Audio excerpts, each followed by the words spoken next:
appeared before the Congressional Committee to tell what I knew of activities which might lead to an attempt to set up a fascist dictatorship. The potential for the disastrous rise of misplaced power exists and will persist. The very word secrecy is repugnant in a free and open society, and we are, as a people, inherently and historically opposed to secret societies, to secret oaths, and to secret proceedings. President Bush signed a formal agreement that will end the United States as we know it, and he took the step without approval from either the U.S. Congress or the people of the United States. The secret organizations of the world power elite are no longer secret. It's known as the Bilderberg Group. Could their objective be world domination? I'm Jim Tucker. I've chased Bilderberg for 30 years. I'll never give up the chase. Bilderberg plan for the whole world is nothing less than world government. I'm not comfortable with that at all. Who elected these guys to run the planet? They are the elitists. They feel they should run the world for their own selfish interests. Now we can see a new world coming into view. A world in which there is the very real prospect of a new world order. Bilderberg is making great progress toward a world government, and only an educated, informed public can stop them in their tracks. David Rockefeller admits in his own memoirs that he wants to destroy the United States. Right. He's a traitor. It's good to be back at the Council on Foreign Relations. As Pete mentioned, I've been a member for a long time and was actually a director for some period of time. I never mentioned that when I was campaigning for re-election back home in Wyoming. Let us never tolerate outrageous conspiracy theories.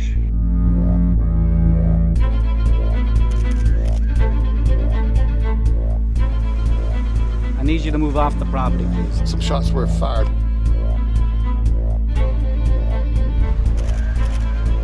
There's Bilderbergers right there.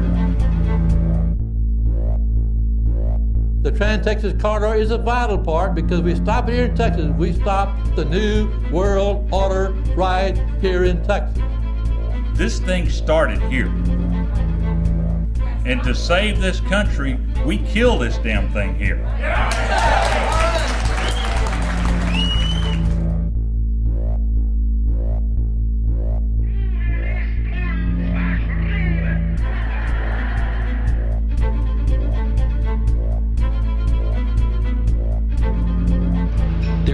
A chance for the President of the United States to carry out a phrase his father used, and that is a New World Order. Your New World Order will fall. Humanity will defeat you. The answer to 1984 is 1776.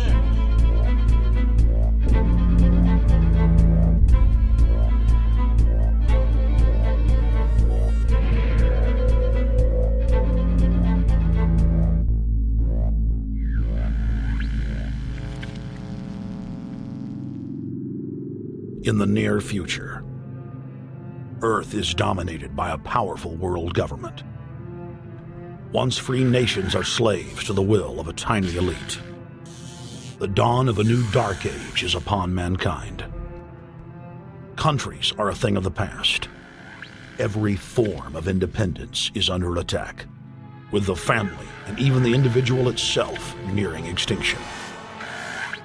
Close to 80% of the Earth's population has been eliminated. The remnants of a once-free humanity are forced to live within highly controlled, compact, prison-like cities. Travel is highly restricted. Superhighways connect the megacities and keep the population from entering into unauthorized zones. No human activity is private. AI supercomputers chronicle and categorize every action. A prison planet dominated by a ruthless gang of control freaks, whose power can never be challenged. This is the vision of the global elite, their goal. A program of total dehumanization, where the science of tyranny is law. A worldwide control grid, designed to ensure the overlord's monopoly of power forever. Our species will be condemned to this nightmare future unless the masses are awakened to the New World Order master plan and mobilized to defeat it. Erected by a secretive group, the Georgia Guidestones are a testament to the elite's plan for a world religion, global laws, with a global court and army to enforce it. And set in stone, it is written that the population never rise above 500 million.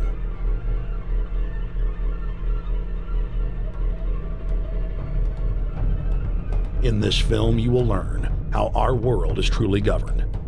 You will see how highly secretive roundtable groups interlock to form a global intelligence network. This group has been steering planetary affairs for hundreds of years. Now, in the final stage, they prepare for open world government. A goal tyrants throughout history have lusted after. Dr. Michael Kaufman is a published ecologist specializing in ecosystem research, forest ecology, and ecosystem classification. Dr. Kaufman played a key role in blocking the ratification of the Convention on Biological Diversity in the U.S. Senate.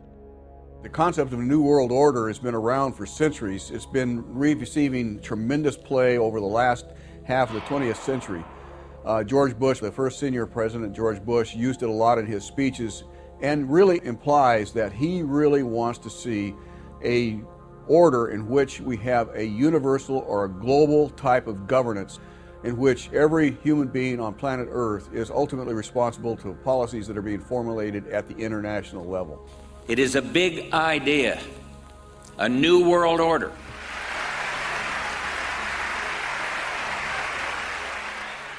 President Bush said that the New World Order was in tune, and that's what they were working for. The UN is part of that government. They're working right now very significantly for a North American Union. That's why there's a lot of people in Washington that don't care too much about our borders.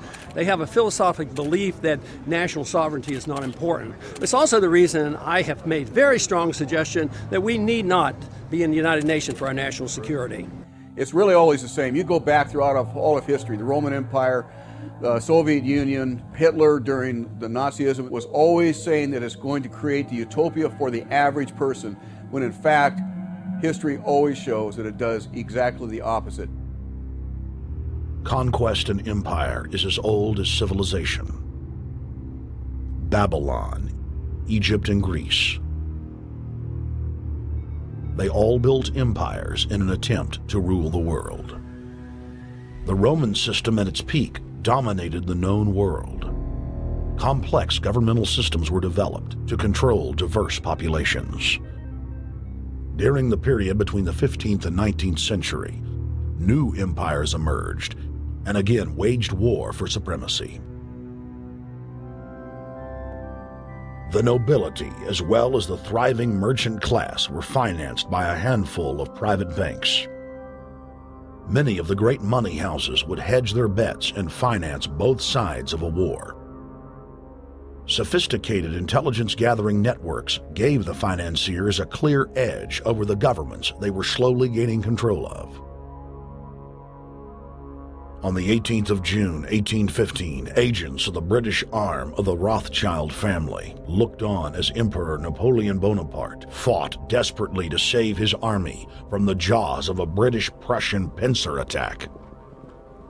A Rothschild agent was able to get the news of Napoleon's defeat at the hands of Lord Wellington to Nathan Rothschild, a full 20 hours before the news reached London. Nathan, the head of the British arm of the Rothschild family, put out the rumor to the London Stock Exchange that Napoleon had won the war. Stocks plunged by 98%, and Rothschild was then able to buy up the entire British economy for pennies on the pound. When the news of Napoleon's defeat finally arrived, stocks soared. Britain was now the undisputed ruler of Europe, and Rothschild ruled England. The already dominant British Empire grew even more aggressive. Her troops and bureaucracy spread across the globe. the sun never set on Britannia's holdings. The banking cartel funded, in fact, since about 1800, they have funded both sides of almost every war. And of course, they're getting the interest off of the loans that they've given the various governments and the wars that they have actually helped stimulate and create. By 1900, Germany was a rising force and a leader of the Industrial Revolution. World War I, for instance, there was absolutely no reason to have World War I, except that it was an ideal opportunity for the banking cartel to make a pile of money by funding both sides of that particular war. On June 28, 1914, the heir to the Austrian-Hungarian throne, Archduke Franz Ferdinand, was assassinated while traveling in a motorcade.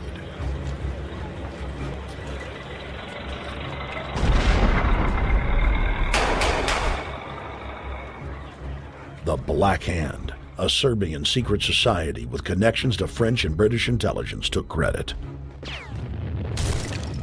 World War I had begun.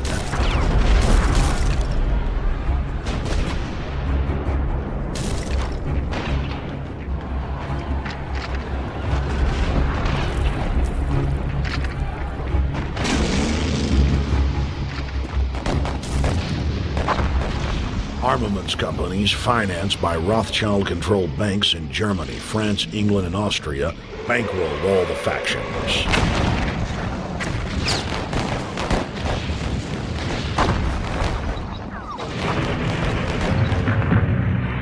At least 20 million were killed in the war. It was a conflict so terrible the people vowed to never fight again. They dubbed it the war to end all wars. Question is, why did they want war? Well, first of all, is money and power. But secondly, they wanted to create the League of Nations. They had this in their plans all along, and as a consequence, once the war was over or about to be over, they began to formulate this idea of a League of Nations, so this would never ever happen again. Hundreds of years of practice made the British experts at hiding their empire behind puppet governments and councils. In the name of stopping all future conflicts, they proposed that countries would join a League of Nations. Their true intention was for the League to serve as a framework for world government. President Woodrow Wilson, who had spearheaded the establishment of the private Federal Reserve System in the United States in 1913, strongly supported the establishment of the League of Nations. Woodrow Wilson was a very naive president. He was basically a college professor that was grafted into this whole system. The League convened in Paris in 1919, but many nations recognized it as a threat to their sovereignty and refused to join. Frustrated by the U.S. Congress blocking the League of Nations, British intelligence, with the help of the Rockefeller family, set up the Council on Foreign Relations in New York City in 1921. The council recruited the best and brightest of American life to support the growth of the Anglo-American Empire. The CFR's stated mission is to abolish all nation-states in favor of an all-powerful world government administered by a tiny elite.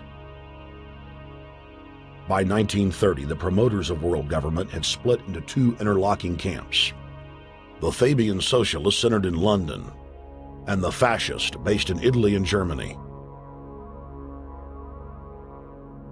National Socialism will use its own revolution for establishing a new world order. Adolf Hitler. Supporters of the fascists in the United States and England believed that the military should be used to quickly transform the world into a new world order, while the more sophisticated practitioners of globalism stated that incrementalism was the sure path to world domination. Congressional Medal of Honor winner Major General Smedley Butler went public in 1934 exposing an attempt by the robber barons to launch a military overthrow of the United States. The war hero testified to the McCormick-Dickstein Committee in Congress that some of the most powerful men in America had tried to recruit him to lead a military coup so they could set up National Socialism in the United States.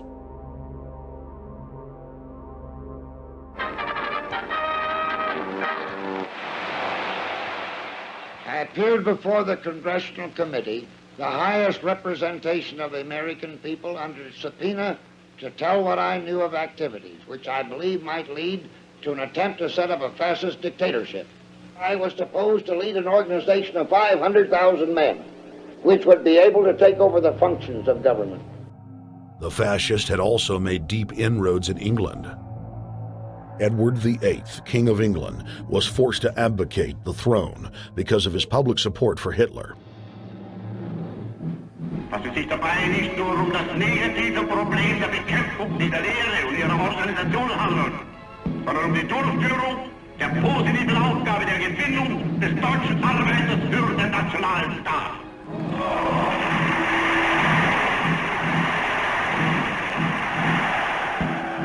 Though the German-led fascist camp was strong, the Fabian Socialist bloc was able to maintain control of the U.S., Russia, and England.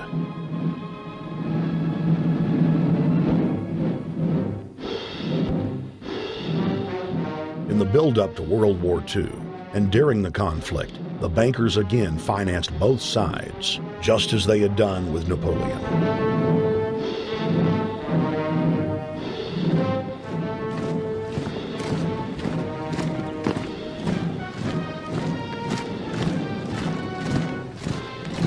With the rise and fall of the Third Reich, Europe lay in ruins.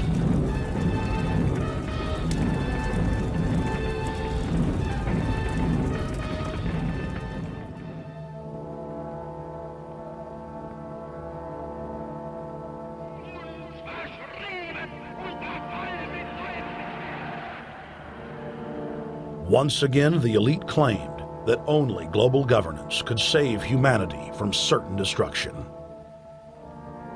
And this time, the elite would succeed in setting up their world body.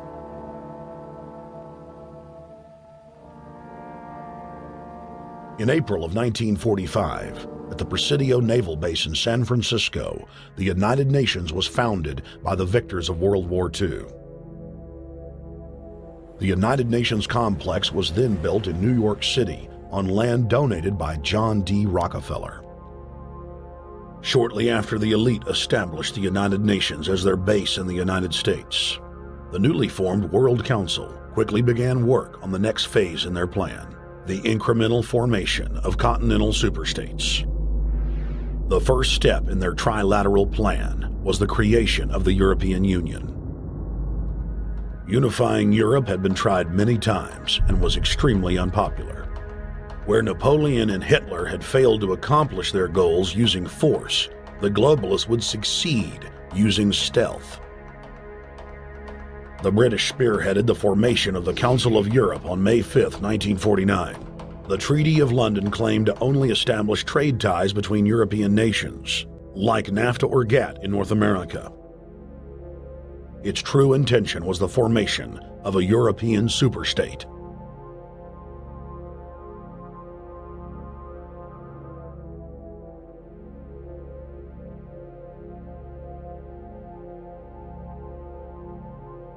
In 1954, the elite of the planet met in secret at the Bilderberg Hotel in Oosterbeek, Holland. The Bilderberg Group would later admit that their mission was the formation of the EU. Once the EU was established, under the guise of trade deals, a North American Union and Asian Union would be formed. The three interlocking superstates formed the core of the global government, while the United Nations would serve as a world regulatory and enforcement body over the Third World subregions.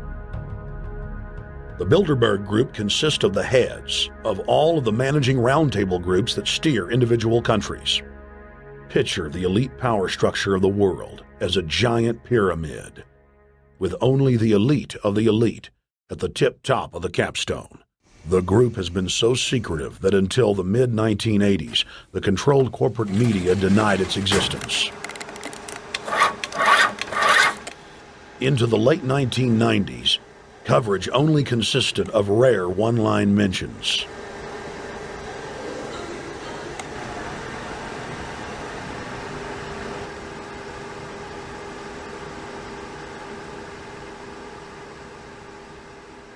With the rise of the alternative media, their stranglehold on information has begun to slip.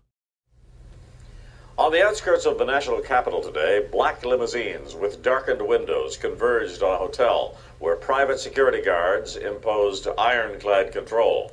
The limos carried royalty, political power brokers, and industrial titans to a secret meeting that will last all weekend. It's known as the Bilderberg Group. Could their objective be world domination?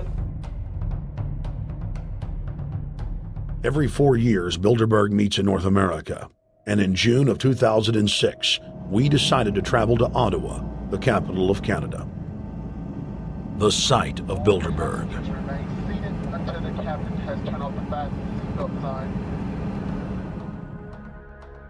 In Bilderberg's long history, many reporters attempting to cover the group have been harassed, detained, and even jailed. I jokingly reassured my cameramen that the horror stories we'd read about were probably exaggerated. I was wrong. We know reporters get detained at airports, people aren't let in. We know people get sent to the jailhouse for 3 or 4 hours. It happens every time. Well, it happened to Alex Jones this time. They admitted Bilderberg that they've had pressure put on them by the government to heighten security, and that's why all this happened. Yes, I was told that by 2 separate people. They scoured our records for hours yesterday and hours today, trying to find something on us, and of course there was nothing. It was just scary. I mean, I've been all over the world, and I've never seen anything like this. It was like hours of humiliation. And they said, "What are you here for?" And I said, "Well, I'm here to, cover the media, covering a political event. I hope to talk to some members of Parliament." I was answering all the questions. It was clear I wasn't a threat. It was clear I didn't have any criminal record. It was clear I was press. It was clear I was coming to interview people. They were going to deny me. They told me earlier that I was probably going to be denied, and then you guys showed up, and everything changed. So what's your plan now? My plan is to go out and try to interview Jim Tucker, to try to go down to the Bilderberg Group and maybe catch some of them still arriving, and try to still make a documentary.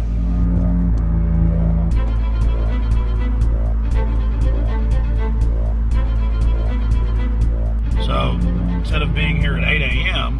in the morning when the Bilderberg Group attendees, the 100 elite of the planet, start showing up, we're going to be getting here about 3:30 or so, and we'll see if we can catch any of the elites coming in.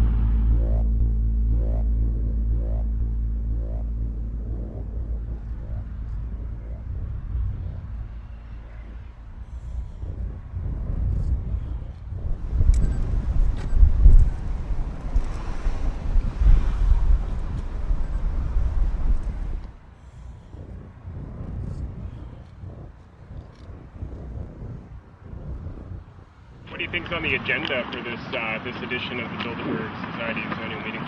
They're debating the attack on Iran. They're talking about how to take out Hugo Chavez. They're talking about how to get their American Union in that destroys Canadian, U.S., and Mexican sovereignty. So we're talking about the death of Canada is what's happening in there right now. The death of your sovereignty is happening in there right now. CNN has even reported that these individuals have put out the policy reports through the Council on Foreign Relations that writes their scholarly white papers to end the United States, to end Canada, and to end Mexico. About 10 have come in. They've been coming in slowly in typically big black cars with what appears to be bulletproof glass, and we've got a few pictures of some of the people. We're being kept well back from the building by an awful lot of security people, but there'll be more security as this thing develops. Again, just a reminder to stay off the front, okay? I am. This is the line. We checked with the city. Thank you. How you doing? Yeah. Okay. First Boston expression. That's the ex-president of Ireland? Maybe? Okay. Danny will know. I came here from upstate New York. I booked a room way in advance. When I checked in at 10 o'clock at night, they told me I had to be out at 8:30 in the morning.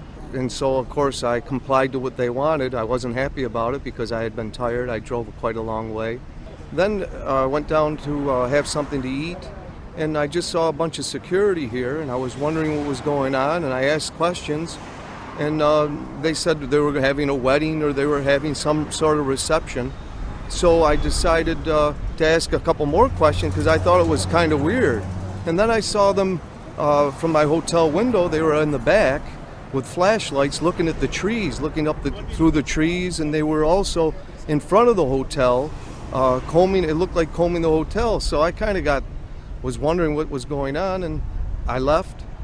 I got up this morning. I checked out, and then the fellow that I spoke with, the last fellow I spoke with, said, "Well, you'll know all about it in the newspaper." Well, I didn't have to wait because there was a group of people out here telling me everything that was going on. They're not fooling anybody any longer when you've got this many cops, and detaining Alex Jones at the border.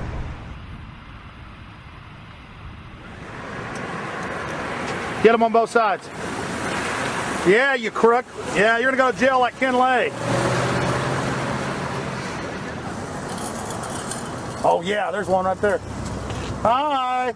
Hey, we're not your property. We're not your slaves. We're gonna defeat the New World Order. The New World Order is gonna be defeated. You realize that? I'm glad you do. Always does throughout history.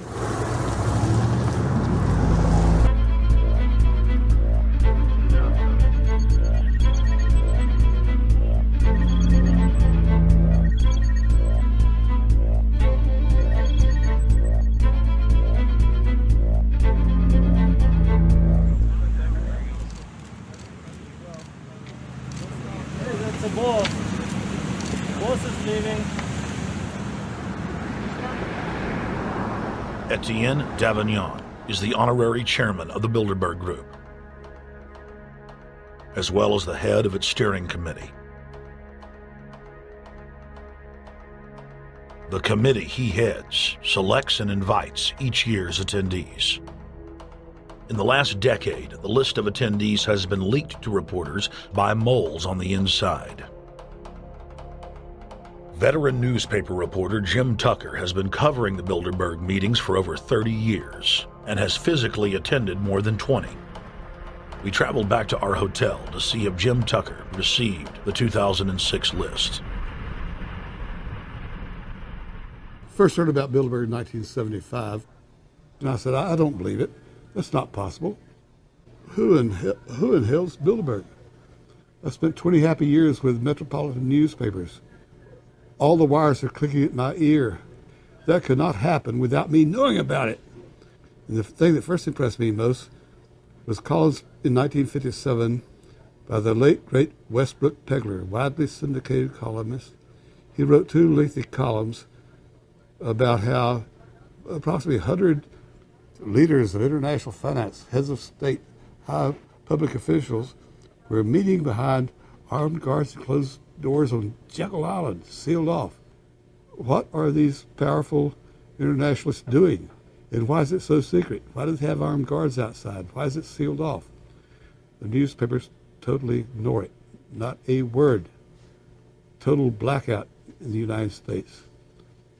Since then, I've never stopped pursuing Bilderberg, or the whole international gangster organization led by Rockefellers and Rothschilds, as they manipulate the world for their own selfish interest.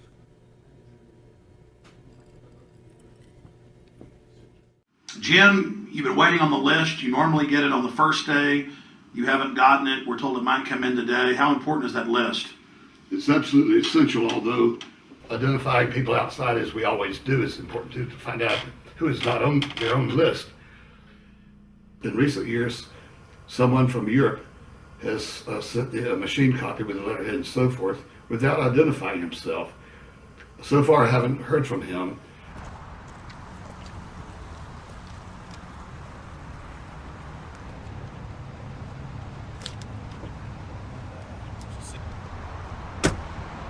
Well, Bilderberg assumed that name in 1954 at their first meeting as Bilderberg at the Bilderberg Hotel.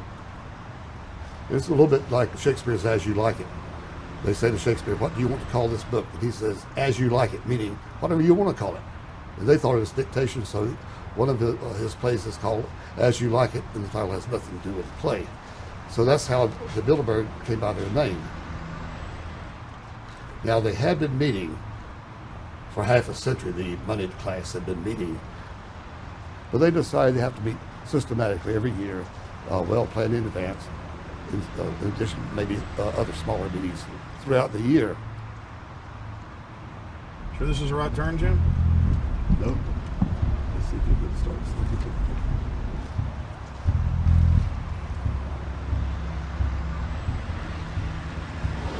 This is the global government. They are setting the world agenda.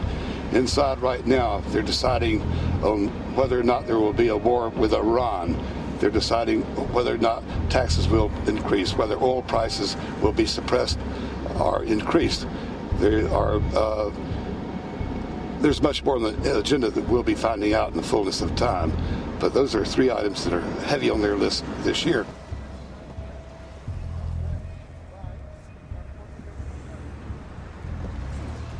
This is Jim Tucker, ladies and gentlemen. Yes. 27 years covering these crooks. Mr. Tucker, pleasure to meet you. The media said he was crazy, it didn't exist. Now we forced him. 120 of the world's most powerful men, heads of state from Europe, high officials of the United States government, Treasury, White House, state, defense. They're setting the world agenda now. The reason they want secrecy is because they're doing evil. Evil is done under the cover of darkness. Good works are done in the sunshine.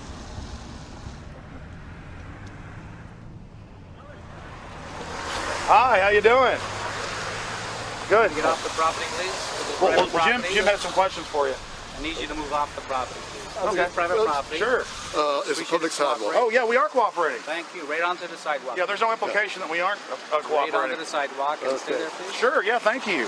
Great. Jim has some questions for you. Again, I need you to stay right on the sidewalk. Yeah. Thank you very much. We actually checked with the city. The property line's actually right here.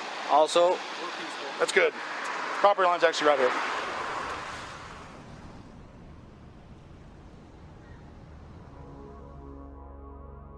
We are on the verge of a global transformation.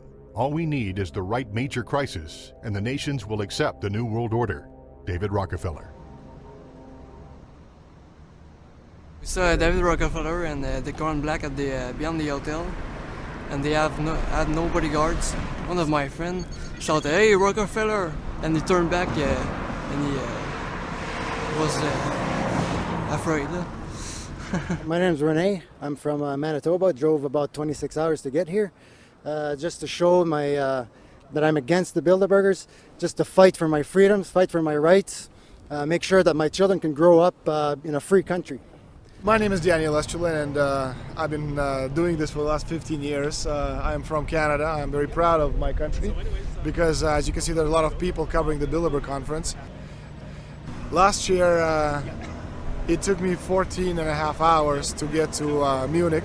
I was pulled off the plane in Milan. I was pulled off the plane in Munich. They interrogated me 4 hours in both places. I was able to call a friend, a journalist in Rome, as a result of his presence and others. Calling the foreign ministry department in Italy, they backed off and they let me go.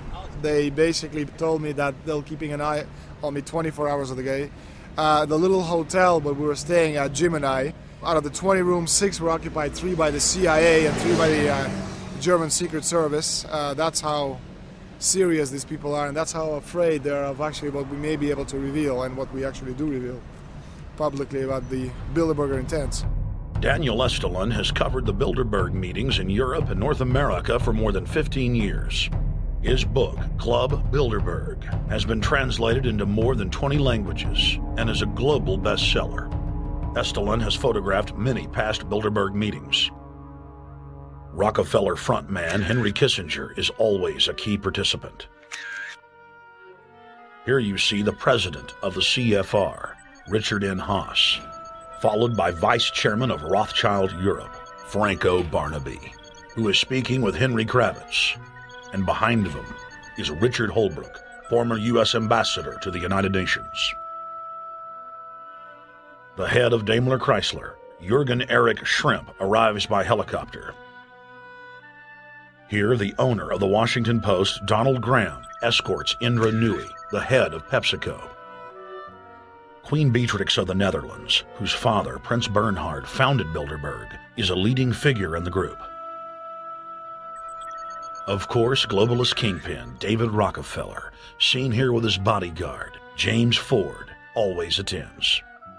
The then newly appointed World Bank chief Paul Wolfowitz is photographed at Bilderberg 2005. It has been reported that Wolfowitz had attended previous meetings while still the Deputy Secretary of Defense, a violation of the Logan Act.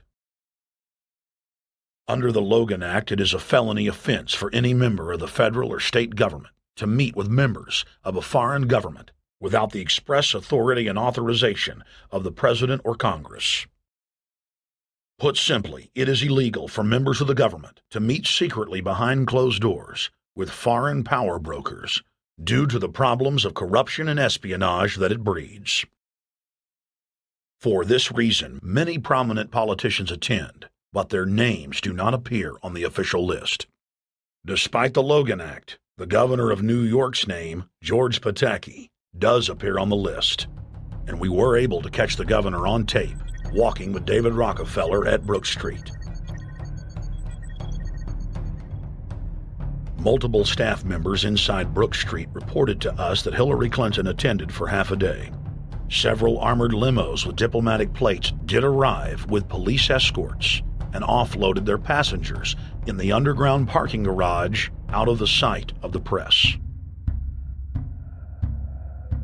Former World Bank President James Wolfensohn sardonically stared at our cameras.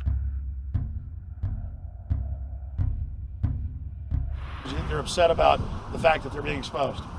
Well, I'm sure they are. I mean, look at the tinted windows. They don't want to be seen. They don't want even anybody to know they're here. So I'm sure they're ticked, and that's why we're here to try to expose them. Do you think that they were angry that they were on the front page of the local paper today? You think they're in there reading it right now, Jim?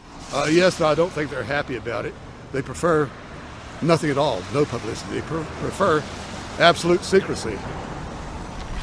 Yeah, you better look away. We're not your slaves. You don't own me.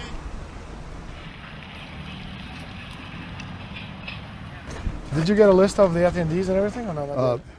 No, I've asked for one under a slight variation of my name, and I don't know if I'll get it or not. Also, it could happen today. For the last 3 years, I get back to the hotel. And there's a copy there waiting for you. Somebody who does not identify himself. I mean, I'm not just not revealing the source. I don't know the source myself. But the facts, because they want the Bilderberg letterhead on it, and makes a nice memento. Perfect. Alex. Yeah. That's Chalabi, eh?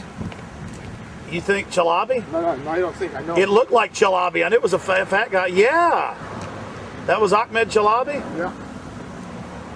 Oh my God, then they're really going to attack Iran.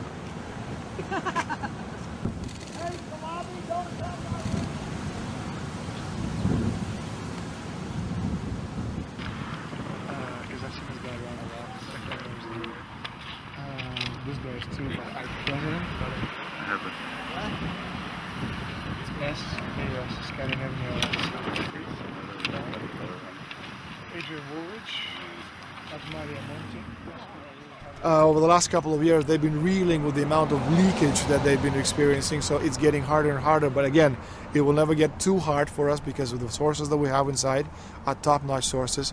People who are actually working for them, the Secret Service, the second layer, people in the Bilderbergers, the clerks, the administrative office, they're there. They are our eyes and ears, and every time there's something out, we always get the information.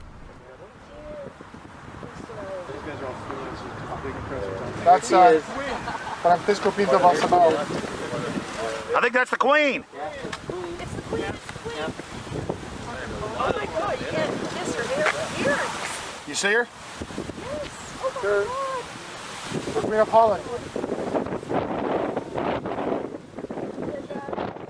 What usually happens, the Secret Service guys who are protecting the Bilderberg delegates, the staff, the cooks, the chefs, when they actually get to see and to hear what some of these nasty people are talking about, they're the first ones to look for us and the first ones to make sure that we get the information from the meeting. We're very rigorous with information that does come out. We double, triple, and quadruple confirm the sources, make sure that all the information checks out. A lot of the stuff, the Bilderbergers have planted information, make sure that this disinformation nullifies the accuracy of the reporting, which is why we never publish the first thing we hear.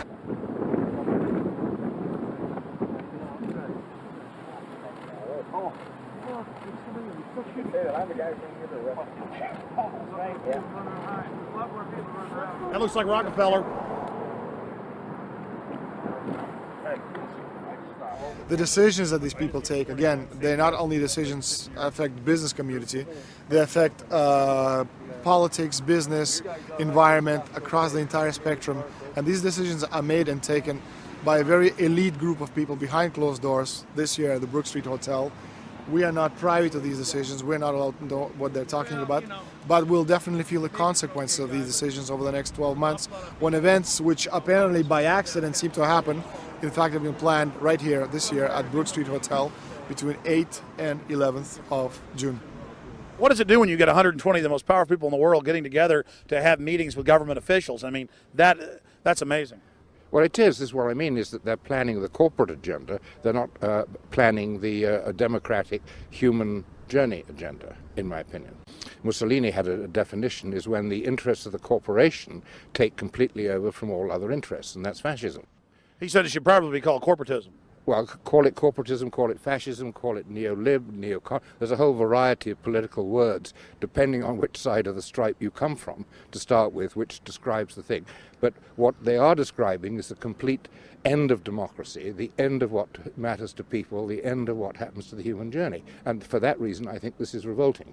Ladies and gentlemen, we're here in Canada today to stand up against the Bilderberg Group that is attempting to get rid of the sovereignty of the United States. The truth of your world government has now been exposed. We know you are ruthless. We know you are evil. To David Rockefeller, to the Rothschild representatives here, to the Queen of the Netherlands, to all of you, we tell you, you are not our queens. You are not our kings. You are not our gods. We do not belong to you. We are not your slaves. We stand as free humans, have stood since the beginning of time against the strong men, against the thugs, against the bullies. We will defeat your world government. We will defeat world taxation. We will defeat your control grid. God is on our side. I stand before the creator of the universe, and I ask the creator of the universe, as our founding fathers did in 1776, to lead, guide, and direct us, and to give us the power and the foresight and the understanding and the will to stand against your entire agenda, including your final plan of world population reduction of 80% that Henry Kissinger penned in 1973. Why do you put mercury in the vaccines, stannous-sodium fluoride in the water? Why? Why do you put cancer viruses in the vaccines? Why have you used depleted uranium now in 4 separate nations? You're arrogant. You have the sickness that elites have had throughout history in their literal and, in some cases, figurative ivory towers. You believe that you're invincible. You will and you are failing now. Your New World Order will fall. Humanity will defeat you. The answer to 1984 is 1776.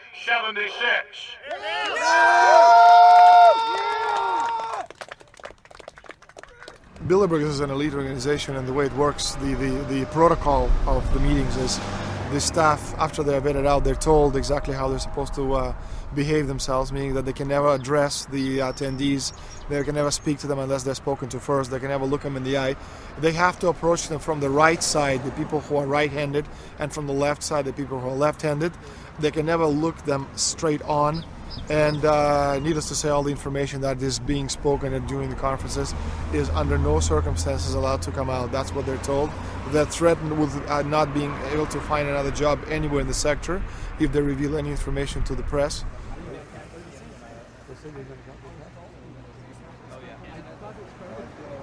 Richard Holbrooke? Ambassador Richard Holbrooke thought the peasantry wouldn't recognize him if he took a stroll off the grounds of Brook Street.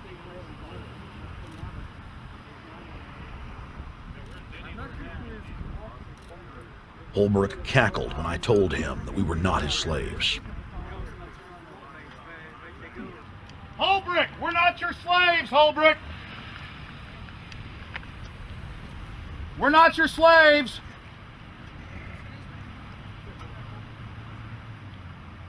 Holbrooke, we don't belong to you.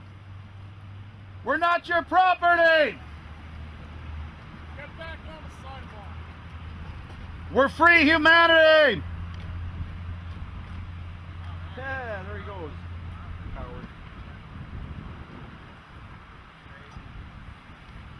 love it.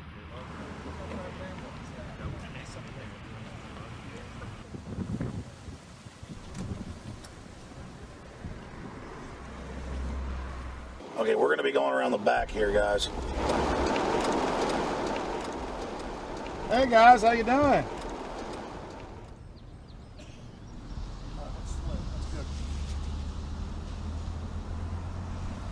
There are several rings of security service. The American delegation at every Bilderberg meeting is usually protected by the CIA and a special division of the US Army. The British delegation is protected by the MI6. Israelis usually are protected by the Mossad. The Ottawa police, in this case, working for the security, they have very little, actually they don't have any information at all on what the meeting is about. They don't even know who the Bilderbergs are. Then there's an elite private firm protecting the perimeter, doing all the dirty work, such as shooing off the photographers and bothering the protesters. But, you know, that's like piddly stuff. All the heavy stuff is done by the security service, such as the CIA, MI6. Some years ago, my legs were a little bit stronger than they are now, and I crept over a fence under cover of darkness and approached. The cops started yelling and pointing at me, so I ran with speed I didn't know I still had, and some shots were fired, but they were far above my head. I mean, they were intimidating, but they were not really trying to kill me. Not when sharpshooters are fired far above, 20 feet above your head. Bilderberg was founded by David Rockefeller and the Rothschilds in Britain and Europe. They're still the main powers.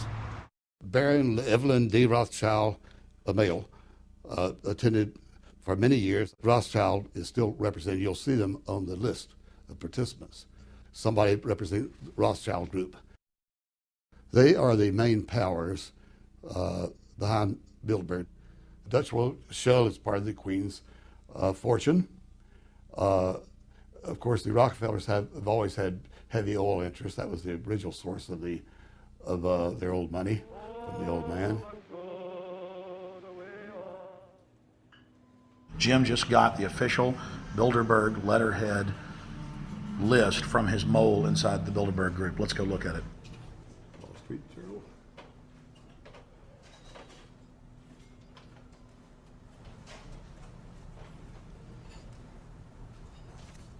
So Jim, you got the list. Yeah.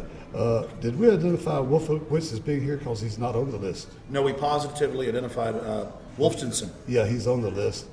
Yeah, there's Wolfenson right there, James Wolfenson. But aren't there always people who aren't listed? Yep.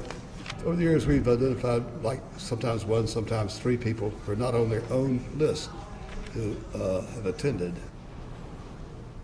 Now, I think what is very difficult for most people to understand is how such a small group of 125 men and a few women control a population base of 6 billion people. Actually, it's much easier than you think. These people work on what I call systemic methodology, meaning that you take a pie, just imagine you take an apple pie and you slice this apple pie into lots of very small pieces, and you put in front of each one of these pieces your men or women of trust.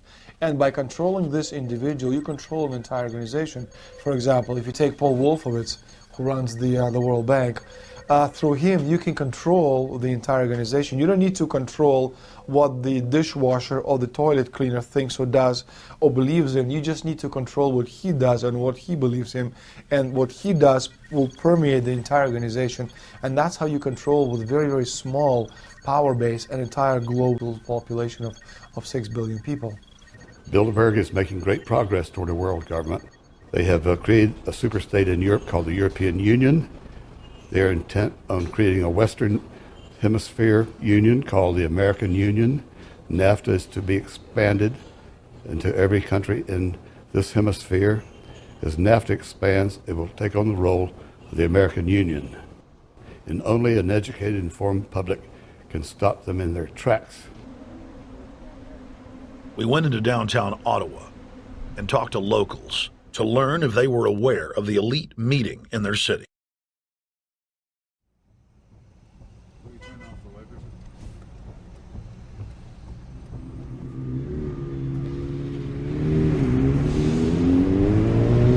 Hey guys, attention just for a second.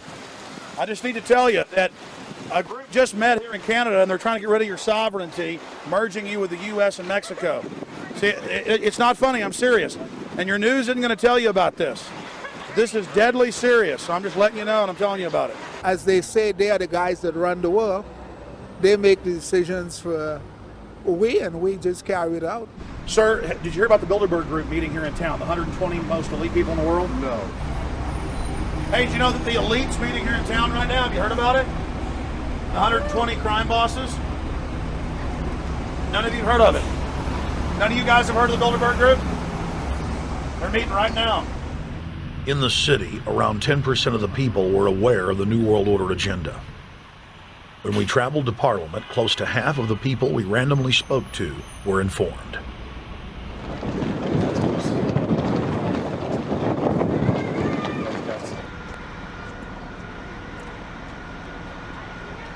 Man, what did you say about the American Union? It's going to end up happening. We don't want it, but it's going to happen. Why do you think? Because the Bilderberg Group runs the world. You have the Trilateral Commission that's also part of the Bilderberg, which is the United States, Europe, and Asia.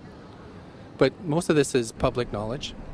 Nobody wants to believe that there are conspiracies, that world leaders are already elected before they're voted on. So here we know that Bernard Lord is part of the outer circle. I was surprised to read that Harper addressed the group in 2003 because my understanding was nobody gets into politics without becoming part of the Bilderberg Group. And then you find out afterwards that that is the case, that they have... Well, Bill Clinton went there in 91, George Bush Sr. back in like 85. And Blair, same thing. Who we think that we're electing as leaders have already been pre-picked for us. Whether it's liberal or a conservative, they're already part of the group. They own all the horses in the race. They own the horses, and I understand that, for example, in the United States, it's a one-party system with two factions, though you think it's two different parties. Oh, it is, yeah. So it's like Bill Clinton constantly vacations with the Bushes, and they call him their son, and they actually staged all that in '92, and all that's come out. It's just all staged. They're not going to let trillions of dollars slip through their hands. The good news is people are waking up, though. When you read human history, when you study it, all you see is elites trying to dominate, subterfuge, Machiavellian backstabbing, and somehow in the last 50 years they convinced Westerners that the government's fine, can do no wrong, trust them. How did this happen? It's easy to lead sheep. I mean, people just follow. They don't want to believe these things will happen. No way, we'll just follow along with the norm. That's all. It's just makes it easier for everyone. What's your view on losing Canada's sovereignty? I like this country to stay as it is, and I love the United States to be there.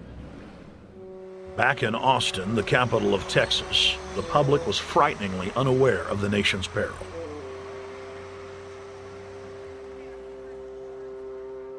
Have you heard about the North American Union? Not really, no. I don't watch TV. No, I haven't. Interesting. I was not aware of that.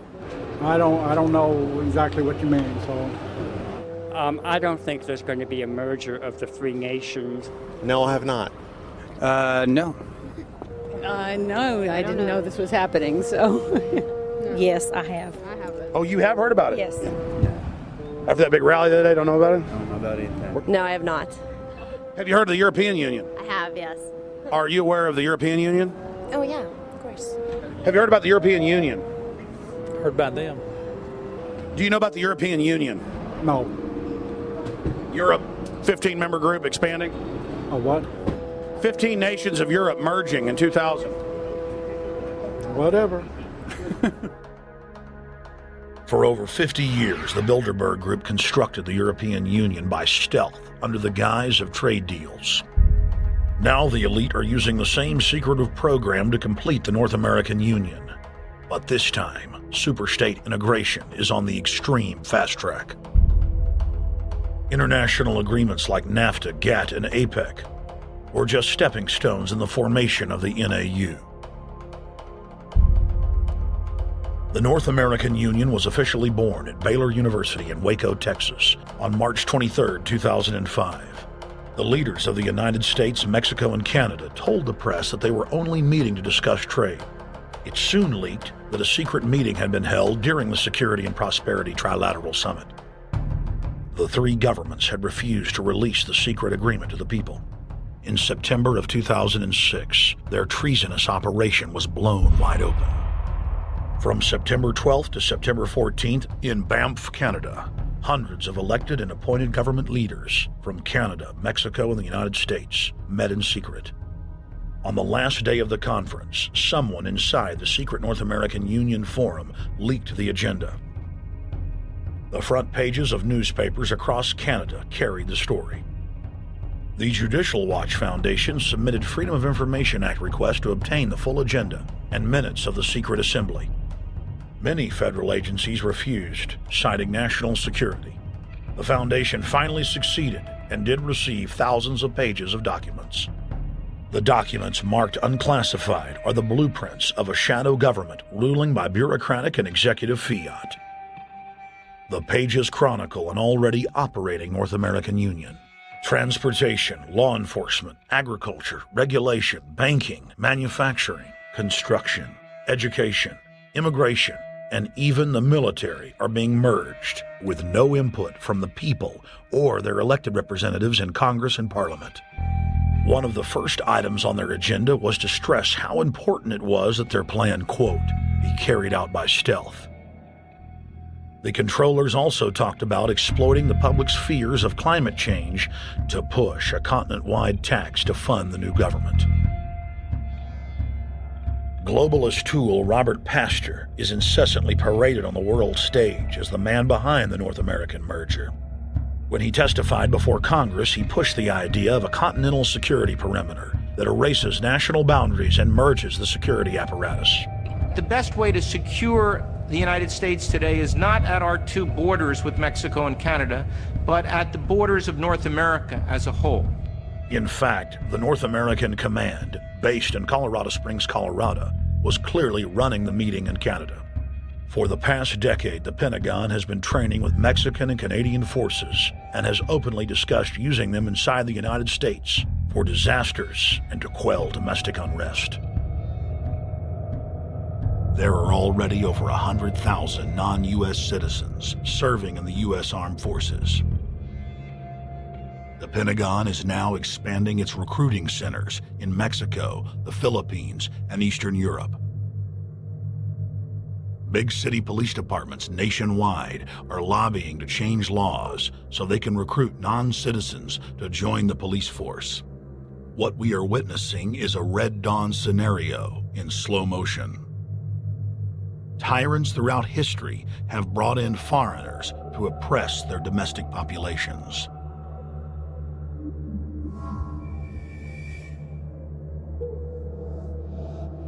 When their coup by stealth was exposed, the three governments went into damage control mode. The Security and Prosperity Partnership quickly staged a show summit that was held in Ottawa, Canada in February of 2007.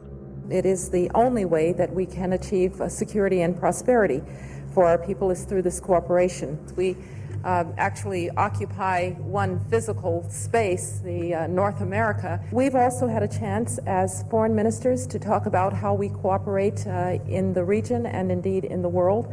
Protesters who were upset about losing their countries and freedoms were not tolerated. A couple of weeks ago, an Al-Qaeda supposed. Whatsoever, the Security and Prosperity Partnership has been signed without any sort of parliamentary debate. Globalist publications have been open with their frustration that the population has not bought their latest PR stunt. As integration inside the European and American unions accelerates, the superstates themselves are being merged. On April 30th, 2007, a summit was held at the White House. The Security and Prosperity Partnership's secretive approach had alarmed the public. So this time, President Bush, German Chancellor Merkel, and EU Commission President Barroso hid their treachery in plain sight. I thank the Chancellor and Josie very much for the transatlantic economic integration plan. And for that too, we need to develop a common market, common standards. So this is indeed a very important agreement, and an agreement that also brings with it a Transatlantic Economic Council to be a permanent body with senior people on both sides of the Atlantic that will look at all those issues in a concrete manner, in which way we can make it move forward. The BBC reported that the US and EU had agreed on a single market. By announcing a new economic community integration, they were simply repeating what had been done in America and the EU on a larger scale. The accord states that the two blocs will aggressively push regulatory convergence in more than 35 areas, from financial services, intellectual property, military, education, mergers and acquisitions. They also agreed to jointly push a global carbon tax. We recognize that we have a problem with greenhouse gases. We agree there is a global threat, it's a serious threat. We agree there is the need to establish a limit to greenhouse gases. We need to discuss the possible pricing of CO2. How can we translate this into a market economic compatible scheme? We have agreed to establish a high-level group, a forum. This EU-US result is translated into the G8, debated together with the outreach countries, China, South Africa, Brazil, among others, and India. A global solution to a global problem. If Bilderberg succeeds, America falls. All the victimized countries lose their sovereignty. Bilderberg is not a person, it's not an idea, it's an ideal, a very powerful group of people working together and from the positions of ultimate and absolute power, destroying every constitution on earth, no matter how powerful the constitution of the nation is. That's what these people do. The African Union arose out of the African Economic Community, set up in the early 1980s. The African Union is financed by a consortium of international bodies, governments, and corporations. The African Union Army serves as an enforcement arm for the New World Order's exploitation of Africa. In Asia, APEC and ASEAN have announced plans to form the Asian Union, consisting of Asian and Pacific nations, having more than 3 billion people within its borders. APEC will become the Asian Pacific Union, and the world is to be divided into 3 great regions for the administrative convenience of the world government in which the UN is to evolve. As the unions form individually, they are simultaneously merged to form the first planetary government. They're trying to destroy every nation on earth which is trying to promote progress, because these people basically they are landowners. They don't need progress because they control the land. If you take the most powerful man in London, the people who belong to the Council and the Committee of 300, who belong to the Bilderbergers, the British royalty, the Guelphs, the black nobility of Venice and Genoa, these people they're landowners. The New World Order is the Old World Order. I mean, it's just the names have changed, the appearances have changed, but the concept hasn't changed. The idea is still to bring the men back, kicking and screaming back to the Middle Ages, post-industrial age world order. One of the things that is very shocking to most Americans is the fact that the United Nations Global Biodiversity Assessment, which came out in 1995, clearly shows that in order to protect planet Earth, we have to go back to a feudal system. They actually said that in the document. To craft a modern feudal society, the globalists are implementing a standardized North American Union ID card to track, trace, and control their serfs as they travel throughout the 3 regions of the NAU. Building on the massive displacement of humanity caused by globalization, the New World Order is rapidly constructing the physical infrastructure of the North American Union, the NAFTA Superhighway Control Grid. I'm Arthur Peterson, Colonel retired in the Army. I see things today that are happening that would make my friend who died in World War II turned over in their grave. To think that people would even consider confiscating land of farmers and ranchers and taking their homes away from them to turn it over to a foreign company in Spain, which was controlled by Don Carlos, I understand, a notorious socialist, and they get the tolls on Texas land for 50 years.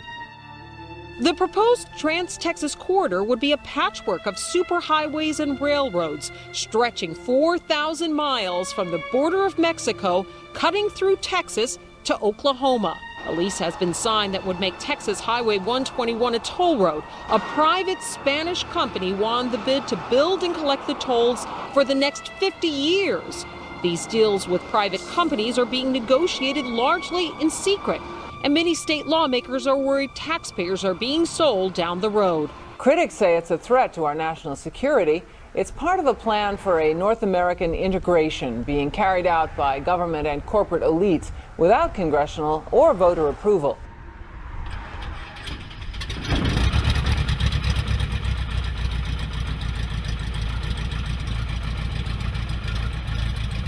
We took to the air over central Texas to get a bird's eye view of the Trans-Texas Corridor, which is under construction and will form the heart of the Trans-NAFTA superhighway system.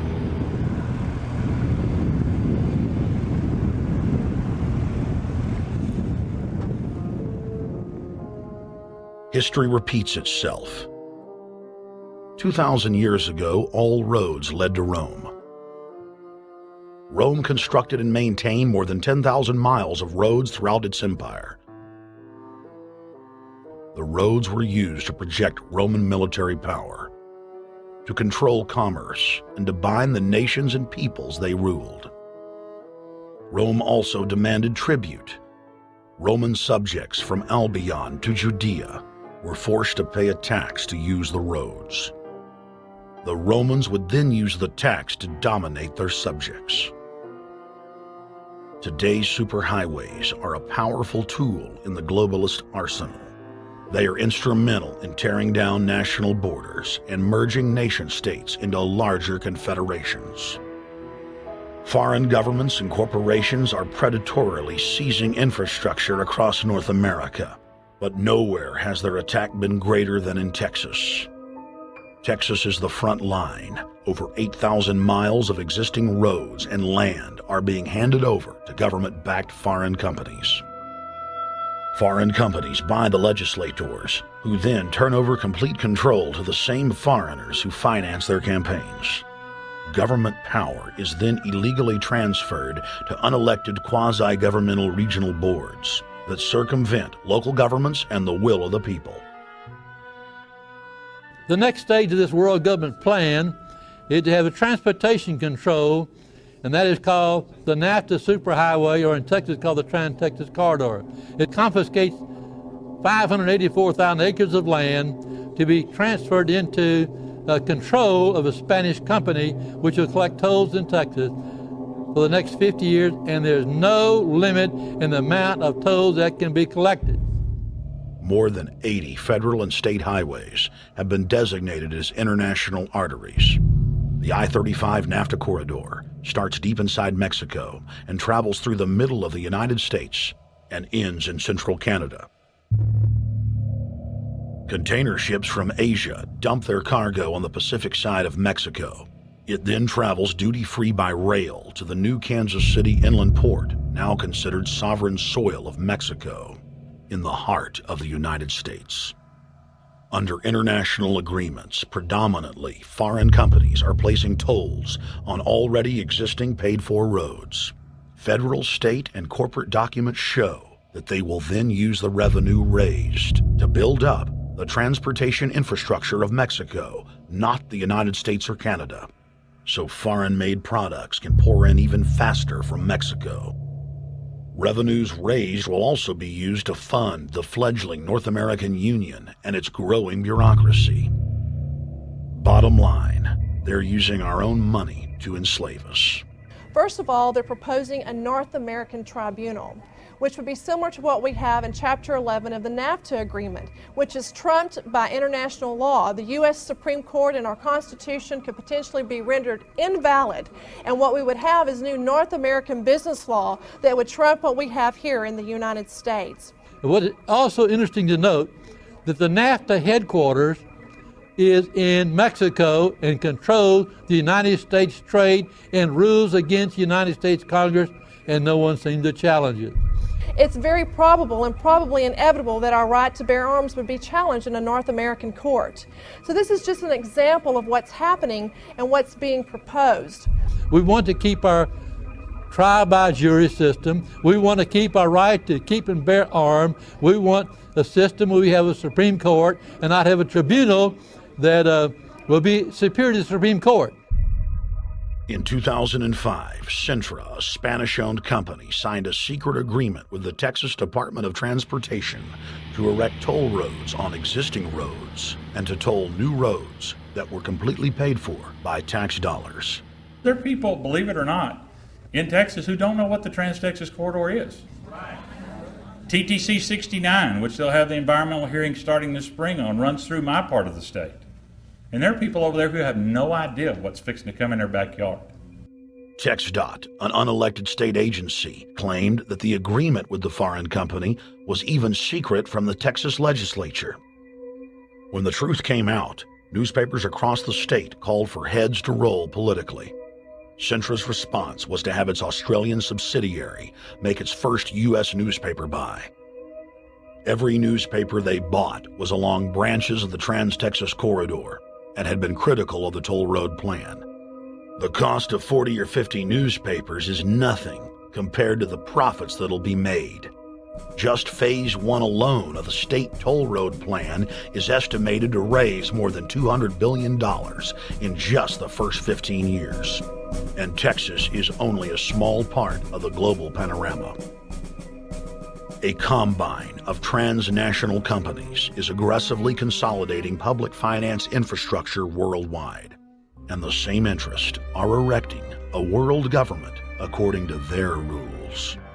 A literal wonderland of corporate corruption, where governments simply act as vacuum cleaners, sucking up the wealth and resources of the middle class and transferring it to offshore bank accounts, leaving behind a cultural and economic wasteland of easily managed slaves.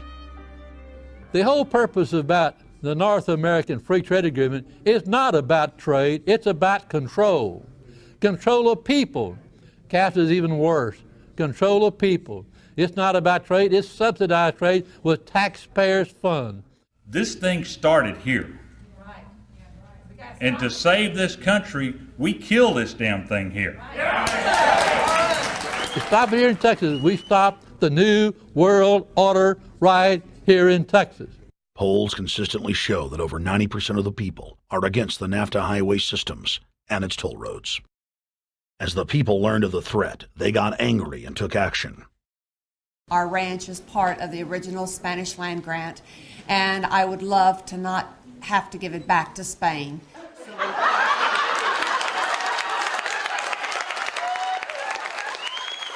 Opponents of a proposed superhighway today held a major protest.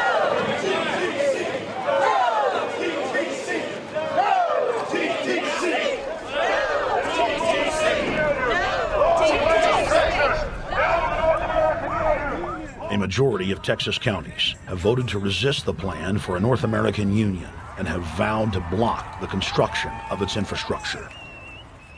Heck, we already know in a law that was passed by a subservient United States Congress, where practically nobody in the entire Congress stood up and said no, they've already passed a law saying all their driver's licenses are going to be chipped. Well, I'm telling you right now, I'm not going to carry in a driver's license that's got a chip in it, so Big Brother can walk everywhere I go and see everything I do. No, no, hell no. No, all of it. No, no. We, the people, own this plot of ground. We, the people, own those trees there. We, the people, own our beautiful Texas, and we are not going to let a bunch of crooks and robber barons take our beautiful Texas away from us. Hell no! Hell no! No, no, no!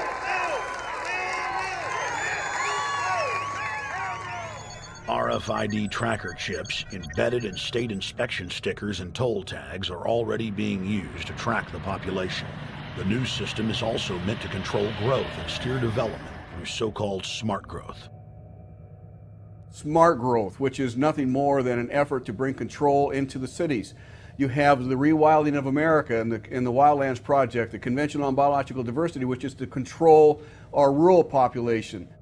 Toll roads on interstate highways nationwide are walling off exit ramps to small towns and rural communities, and are creating ghost towns by design. This trend is accelerating under the NAFTA highway system and is meant to rewild more than half the country. All of these things are designed to bring more and more control to bureaucracies rather than to the independent individual, the sovereign individual of this nation. What brought me into this whole discussion was the fact that while I was doing this multi-million-dollar research effort in the 1980s and early 1990s, I became aware of an agenda basically to lock up one half of the United States into wilderness corridors and reserves. What's called the Wildlands Project, but it was also a key cornerstone of the United Nations Convention on Biological Diversity. It was during that study in which I began to realize that this was not an effort to protect the environment, but an effort to control you and I. They were dividing the United States up into little compartments in which they would rip out roads, which they would rip out whole communities and put them back in the wilderness. The federal highway system was designed by Pentagon war planners in the 1950s to serve as a rapid deployment conduit to move ground forces for the defense of the United States during invasion. The unconstitutional Northern Command is now using the highway system as a force projection matrix to dominate populations across the United States. Through federally funded emergency command centers, county and city governments are being quietly federalized nationwide. Billions of dollars per city is being spent to install millions of surveillance cameras. Every town and hamlet, no matter how small or remote, is surveilled. License plate reading software tracks Americans' movements wherever they go. New systems are being deployed that scan your face, read your lips, and analyze your walk. Under the treasonous Military Commissions Act, American citizens can be secretly arrested, stripped of citizenship, flown to offshore torture camps, and secretly executed. Under Section 802 of the Patriot Act, all misdemeanors are considered terrorism. Federal police squads, called Viper teams, randomly force Americans to line up and show their papers. From the sidewalks of Miami to the subways of New York to the streets of Houston, Texas, citizens are being searched by heavily armed gangs of paramilitary police.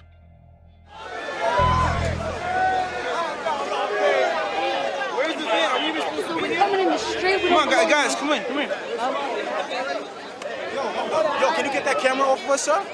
Sir, can you get that camera? United States, First Amendment. All right, but you can get that camera. I'm saying get the camera out of my face. That's what I'm saying. You're on the streets of New York. So what does that mean? I'm saying get that camera out of my face. That's what I'm saying. It's a free country. Fuck wrong with It's a free country. Get this damn camera out of my face. Hey, this isn't Nazi Germany. There's no camera in your face. God. Hey, move to Russia, okay? Yo, besides, we can have cameras on the streets. I said get it out of my face. Your guy starts cussing at us out of the blue. I said get it out of my face. That's what I'm saying. It was never in your face.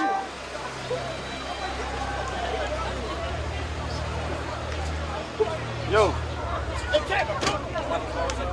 Long before 9/11, the Pentagon was aggressively violating the federal law that bars the military from policing the American people. Coast to coast, for more than 2 decades, teams of troops would just appear out of nowhere and randomly stop cars and search pedestrians. The acclamation accelerated with regular Army searching bags at the Super Bowl and the Kentucky Derby, as well as other high-profile events. Then President Bush signed a Defense Authorization Act, which radically increased the funding for the already bloated shadow government. In the act, the executive branch formally announced that it was preparing for domestic insurrection and went on to preemptively strip the state governors and legislatures of their powers. The federal government is openly announcing that it is the only authority as it treats the people and the states as enemies. Then on May 9th, 2007, President Bush unlawfully granted himself new powers. and the presidency officially became a fiat dictatorship. In the past, continuity of government has been shared by the legislative, judicial, and executive branches of government. Now, all power resides with the president. For the smallest of reasons, including, in the document's own text, any incident in the world, regardless of location, that affects population, infrastructure, environment, economy, or government functions can trigger, at the president's will, total martial law. It is important to add that the president is merely a puppet of the global crime syndicate and may not use the new powers, but simply pass them on for use by future puppet administrations.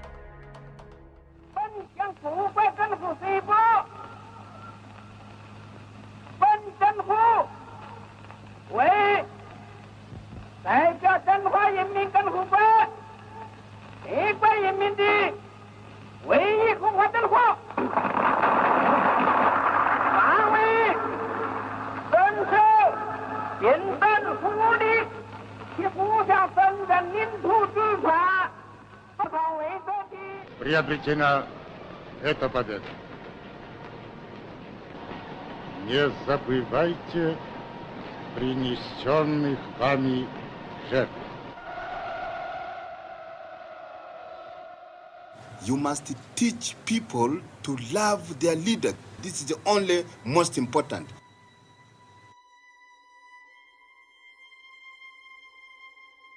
Why don't we learn from the mistakes of our ancestors?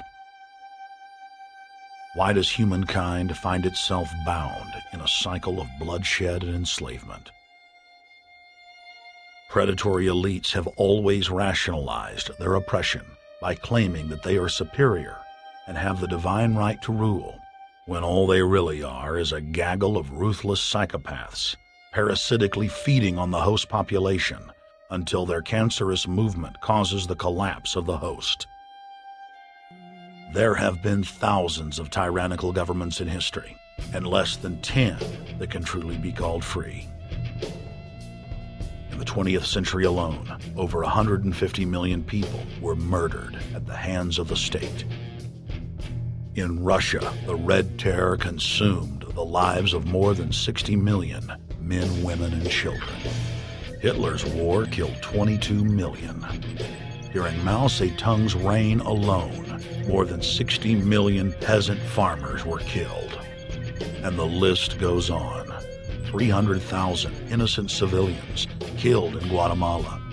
More than 2 million souls brutally murdered by the government of Cambodia.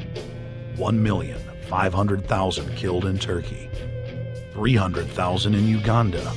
800,000 plus hacked to death with machetes in Rwanda.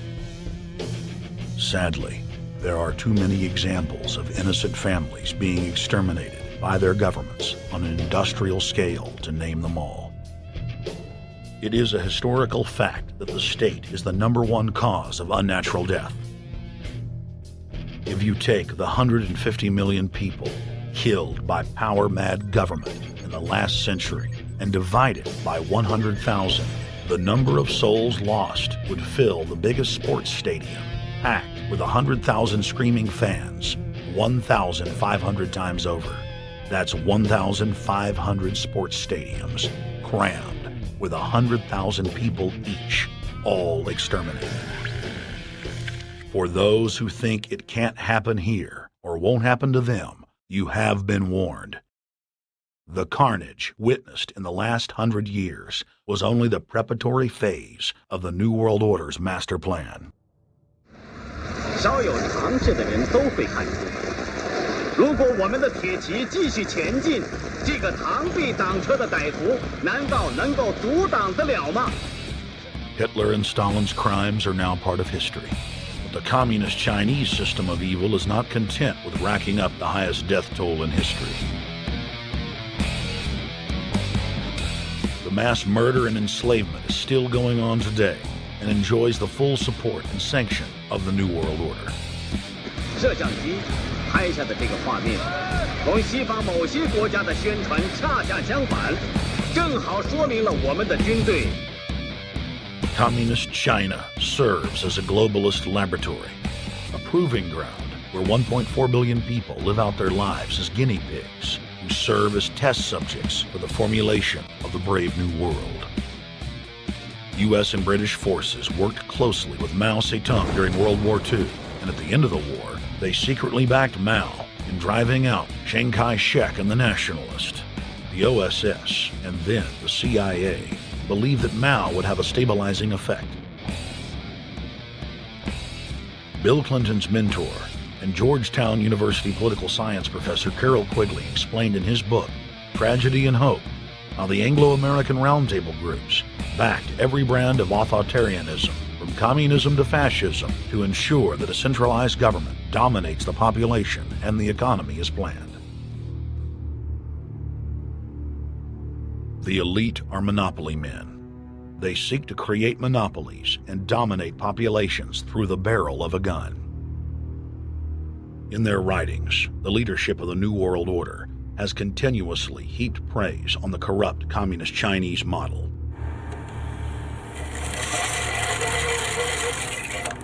In August of 1973, in an article written by David Rockefeller for the New York Times, Rockefeller openly lauds and endorses Mao Zedong's actions, while celebrating their command and control system.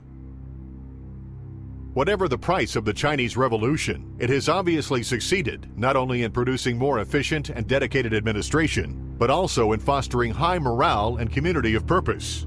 The social experiment in China under Chairman Mao's leadership is one of the most important and successful in history. David Rockefeller, New York Times, August 10, 1973. Communist China is the model, planned society for the New World Order. China has received more United Nations awards for its policies and form of governance than any other nation. In the eyes of globalist planners, authoritarian China is the future. China adopted the dreaded one-child policy due to lobbying from a consortium of eugenics organizations, which includes Planned Parenthood and the United Nations. Couples that have more than one child face heavy fines and imprisonment. The practice of forced abortion in China, coupled with the cultural desire to have a male child, has plunged China into a deepening crisis where there are 30 million more men than women. The Chinese police state ruthlessly crushes all forms of dissent. Underground churches, Falun Gong practitioners, striking factory workers are all sent to forced labor camps. Their blood and tissue types are cataloged in preparation for organ harvesting. The Chinese government then sells the prisoners' organs to the highest bidder on the world market. If a wealthy patient chooses to fly into China, the prisoner is killed and the organs are implanted. If the organs are being flown out of the country, a mobile execution van extracts the organs on the way to the waiting aircraft. The social engineers of China aggressively euthanize the elderly and disabled. China is merely following the globalist blueprint for the world. The same system of total dehumanization is quietly being phased in worldwide. Depopulation should be the highest priority of foreign policy towards the Third World. Henry Kissinger, 1974. There's a need for a new world order, but it has different characteristics in different parts of the world. Now, none of this may succeed this time, but this to me is sort of the outline by which someday, in the next few years, a solution will emerge. Where does this mindset come from? Why do the elites kill the largest masses of people when no one is resisting them, when they've already attained total control? What ideology drives the elite psychopath? Since Plato's time 2,400 years ago, state planners have openly proclaimed their desire to control every detail of the commoner's life. From breeding programs to mass extermination of undesirables, the dark dream has continued on for millennia.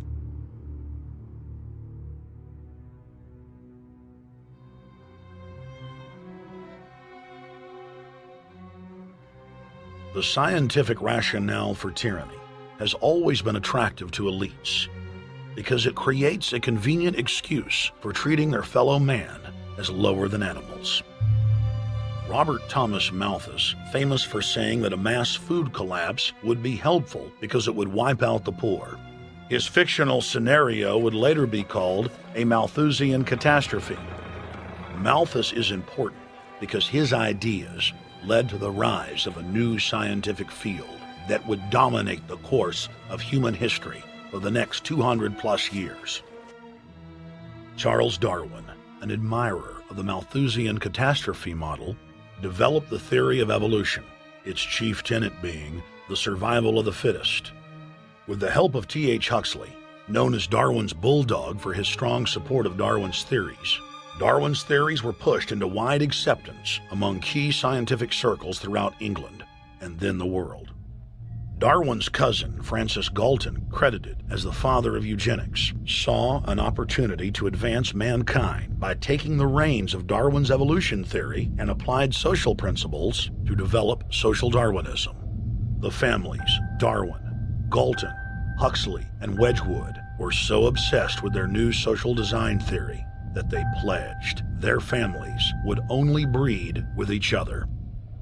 They falsely predicted that within only a few generations, they would produce supermen.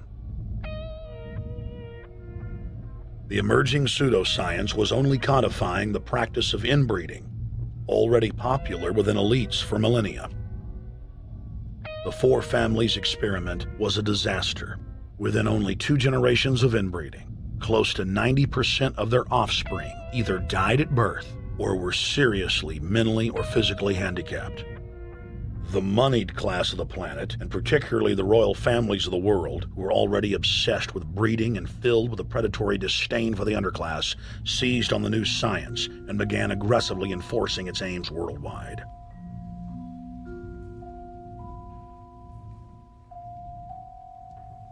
Biometrics appears to be a new science, but it was actually developed by Galton back in the 1870s as a way to track racial traits and genetic histories, and as a way to decide who would be licensed to breed.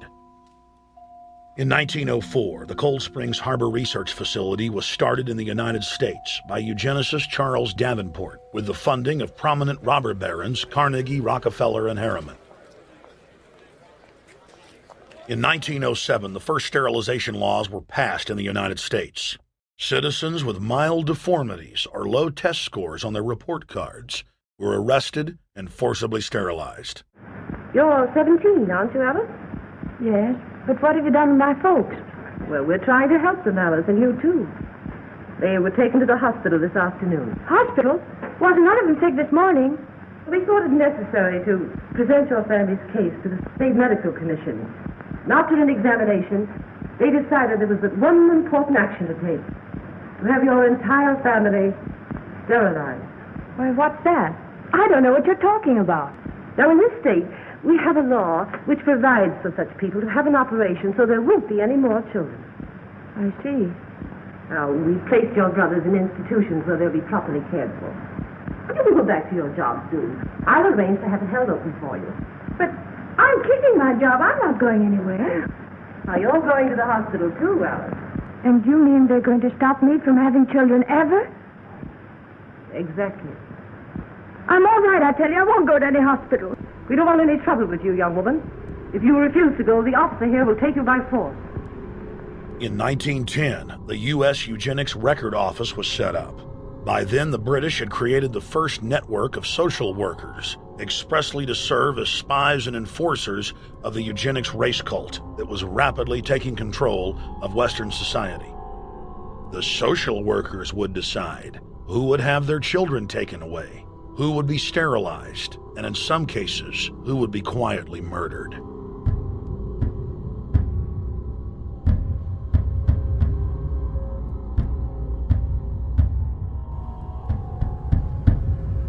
In 1911, the Rockefeller family exports eugenics to Germany by bankrolling the Kaiser Wilhelm Institute, which later would form a central pillar in the Third Reich.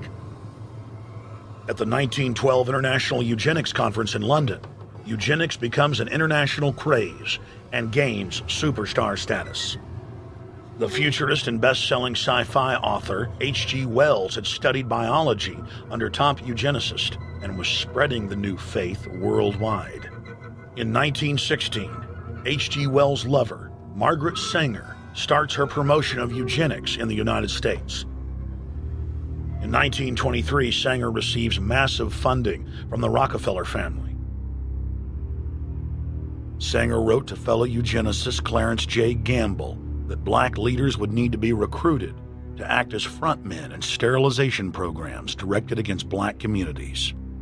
In 1924, Hitler pens Mein Kampf, or My Struggle, and credits U.S. eugenicist as his inspiration. Hitler even wrote a fan letter to American eugenicist and conservationist Madison Grant, calling his race-based book, The Passing of the Great Race, his Bible. Hitler developed the plan for mass extermination of the Jews and what he called other sub-races, as well as the handicapped, from Grant. By 1927, eugenics hit the mainstream. The so-called science was aggressively pushed through contests at schools, churches, and at state fairs. Churches competed in contests with big cash prizes to see who could best implement eugenics into their sermons. Major denominations then tell Americans that Jesus is for eugenics. That same year in the United States, more than 25 states passed forced sterilization laws, and the Supreme Court ruled in favor of brutal sterilization policies. When Hitler came to power in 1933, one of his first acts was to pass national eugenics laws, modeled after laws in the United States.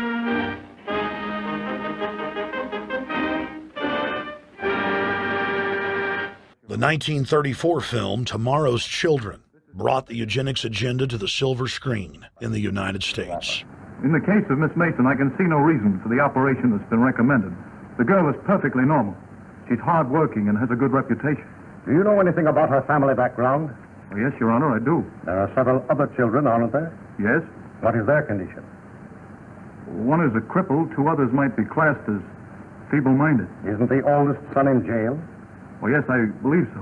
And knowing all that, you still contend that this girl should be allowed to bring more people like that into the world? She's sound, Your Honor. She's not anything like the rest. Surely she should be given a chance to work out her own salvation. I can't agree with you, Doctor. Suppose she is normal. The chances are that her children will inherit the family taint. Isn't that possible? But, Your Honor, I'm sorry, Doctor. 3 generations of unfit are enough. Petition not allowed. By 1936, Germany had become the world leader in eugenics for taking effective actions to sterilize and euthanize hundreds of thousands of victims. The big 3 of American eugenics, Davenport, Laughlin, and Goethe, were dispatched by the Rockefellers to Germany, where they advised the Nazis on the fine-tuning of their extermination system. With the strong support of the U.S. and England, Germany had gone over the edge, and tens of millions would pay with their lives. At the end of the war, the Allies protected from prosecution the very Nazi scientist that had tortured thousands of people to death. The Nazi brand of eugenics had embarrassed the elites, but they had no intention of stopping their plans. The Allies literally fought with each other over who would get top Nazi eugenicist. It didn't matter if the SS doctors had tortured tens of thousands to death. They were free to go. The Angel of Death, Joseph Mengele, and his boss, Ottmar von Verscher, were not prosecuted, and von Verscher even continued his work in Germany after the war. Eugenicists were angry that their great work had been exposed. They then scrambled to camouflage their agenda. Eugenics Quarterly became Social Biology. The American Birth Control League became Planned Parenthood. New terms like transhumanism, population control, sustainability, conservation, and environmentalism replaced racial hygiene and social Darwinism. Many eugenicists of the previous period engaged in what they called crypto-eugenics, purposefully taking their eugenics beliefs underground. They became highly respected anthropologists, biologists, and geneticists in the post-war world.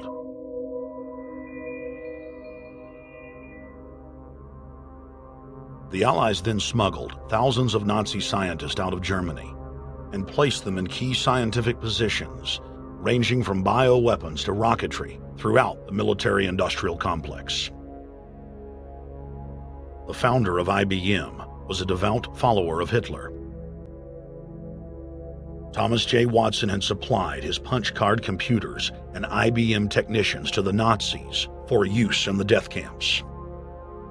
Tattoos on camp victims were IBM human identification numbers, which fed into the computers. IBM had used similar punch card systems as early as 1928 in a Jamaican race mixing study. The first real computers were literally invented by a eugenicist for eugenics. UN chieftain and unrepentant eugenicist Julian Huxley argued that since the leaders of eugenics had founded the environmental and conservation movements, that they should be used as vehicles in the formation of a world government. Just as H.G. Wells had envisioned, this government would be controlled by a scientific dictatorship and would be guided by the principles of eugenics. Huxley created the World Wildlife Fund with Bilderberg founder and former SS officer Prince Bernhard of the Netherlands and Prince Philip of England. In the event that I am reincarnated, I would like to return as a deadly virus in order to contribute something to solve overpopulation. Prince Philip, reported by Deutsche Presse-Agentur, DPA, August 1988. Aldous Huxley, author of Brave New World and brother of Julian Huxley, gave a speech at Berkeley in 1962, shortly before his death. He admitted that his best-selling book, Brave New World, written in 1932, was based not on fiction, but on what the elite were actually planning to implement. And here I would like briefly to compare the parable of Brave New World with another parable which was put forth more recently in George Orwell's book 1984. I'm inclined to think that the scientific dictatorships of the future, and I think there are going to be scientific dictatorships in many parts of the world, will be probably a good deal nearer to the Brave New World pattern than to the 1984 pattern. They will be a good deal nearer, not because of any humanitarian qualms in the scientific dictators, but simply because the Brave New World pattern is probably a good deal more efficient than the other. That if you can get people to consent to the state of affairs in which they are living, the state of servitude, the state of being, well, it seems to me that the nature of the ultimate revolution with which we are now faced is precisely this, that we are in process of developing a whole series of techniques which will enable the controlling oligarchy, who have always existed and presumably always will exist, to get people actually to love their servitude. People can be made to enjoy a state of affairs which, by any decent standard, they ought not to enjoy. And these methods, I think, are a real refinement on the older methods of terror, because they combine methods of terror with methods of acceptance. But then there are various other methods which one can think of. There is, for example, the pharmacological method. This was one of the things I talked about in Brave New World. And the result would be that, I mean, you can imagine a euphoric which would make people thoroughly happy even in the most abominable circumstances. I mean, these things are possible.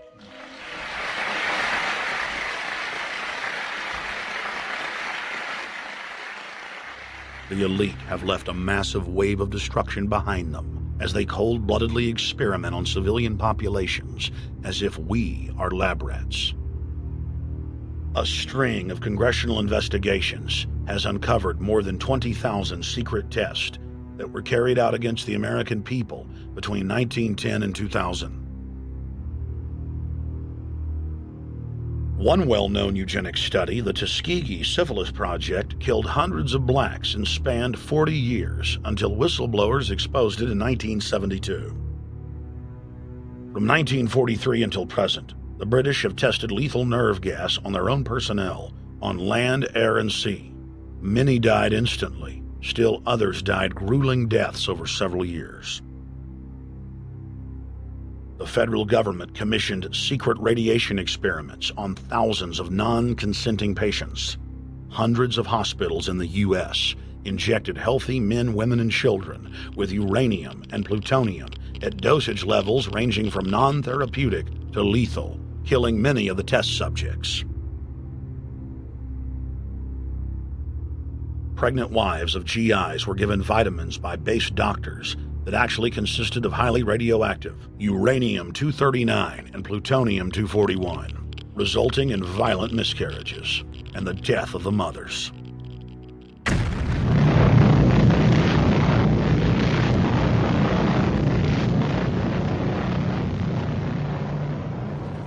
Soldiers, sailors, and Marines were used as guinea pigs in hundreds of atomic and hydrogen bomb tests.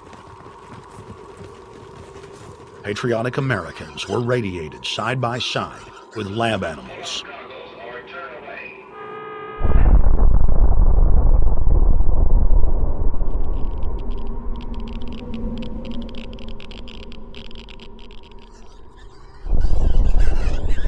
Pilots were forced to repeatedly fly through mushroom clouds of DNA-destroying radiation.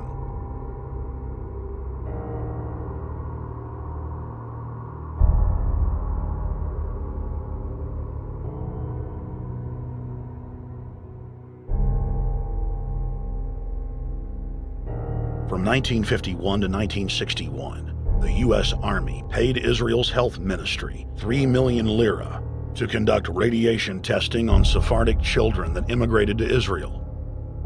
The government-run public schools would tell the children that they were going to get a medical checkup and that they were receiving an X-ray.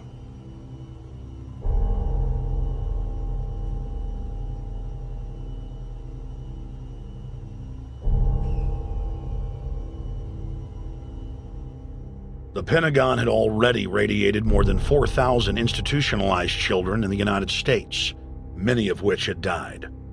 More than 110,000 of the darker-skinned Jews were given 35,000 times the maximum dose of X-rays to the head repeatedly.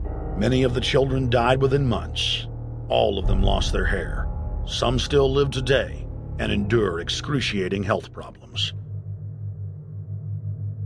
The covert testing of chemical, biological, and radiological agents on unsuspecting populations continues worldwide today. From 1940 to 1979, the vast majority of the British population was sprayed by aircraft more than 2,000 times with deadly chemicals and microorganisms without ever being told. In 1968, the Pentagon tested a deadly bioweapon on New York subways and placed personnel in local hospitals to monitor the effects. Aggressive sterilization of men and women continued in many states until the mid-1980s.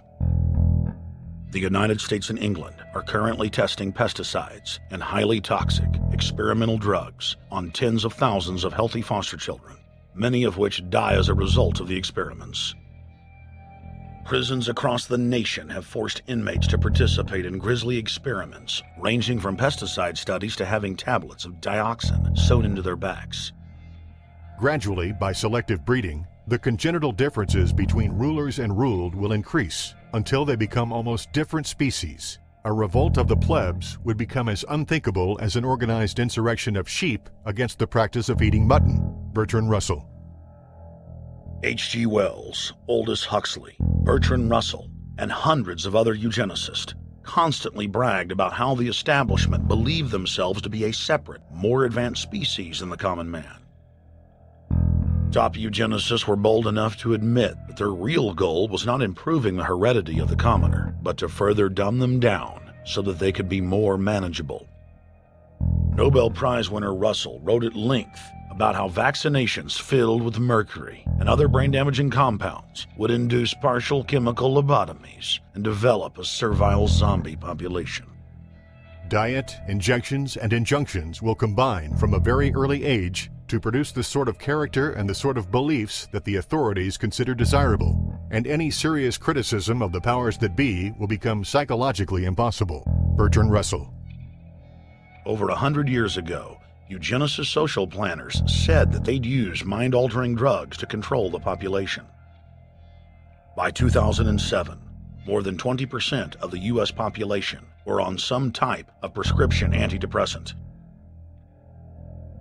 But in the case of foster children, a sector where the state has total control, at least 2/3 are forced to take a cocktail made up of, on average, 7 psychotropic drugs.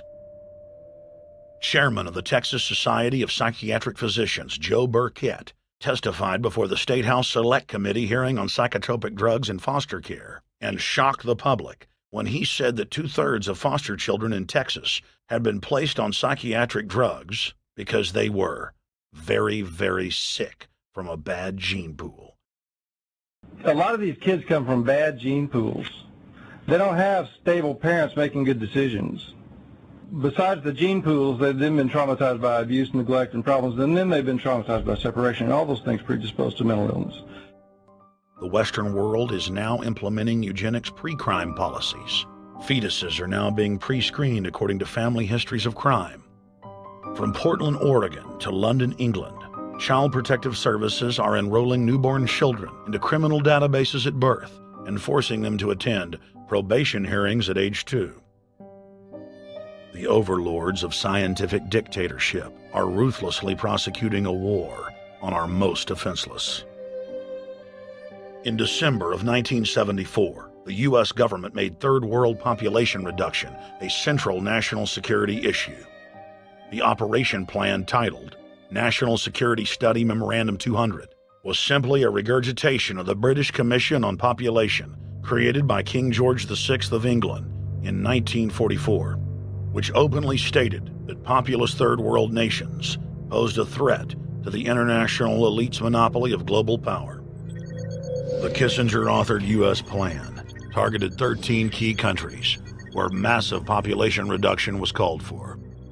Kissinger recommended that IMF and World Bank loans be given on condition that nations initiate aggressive population control programs, such as sterilization. Kissinger also recommended that food be used as a weapon, and that instigating wars was also a helpful tool in reducing population.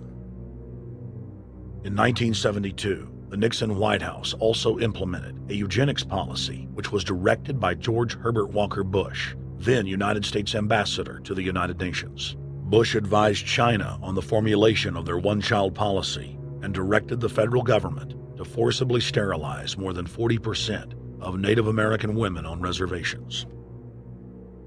The Bilderberg-dominated Club of Rome advocated environmentalism as the best front to implement population reduction. Western populations would accept serfdom if it was packaged as saving the earth.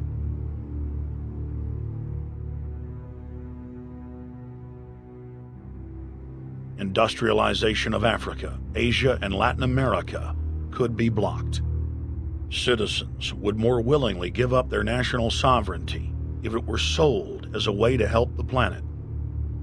The think tank also concocted the peak oil fraud as a way to create artificial scarcity.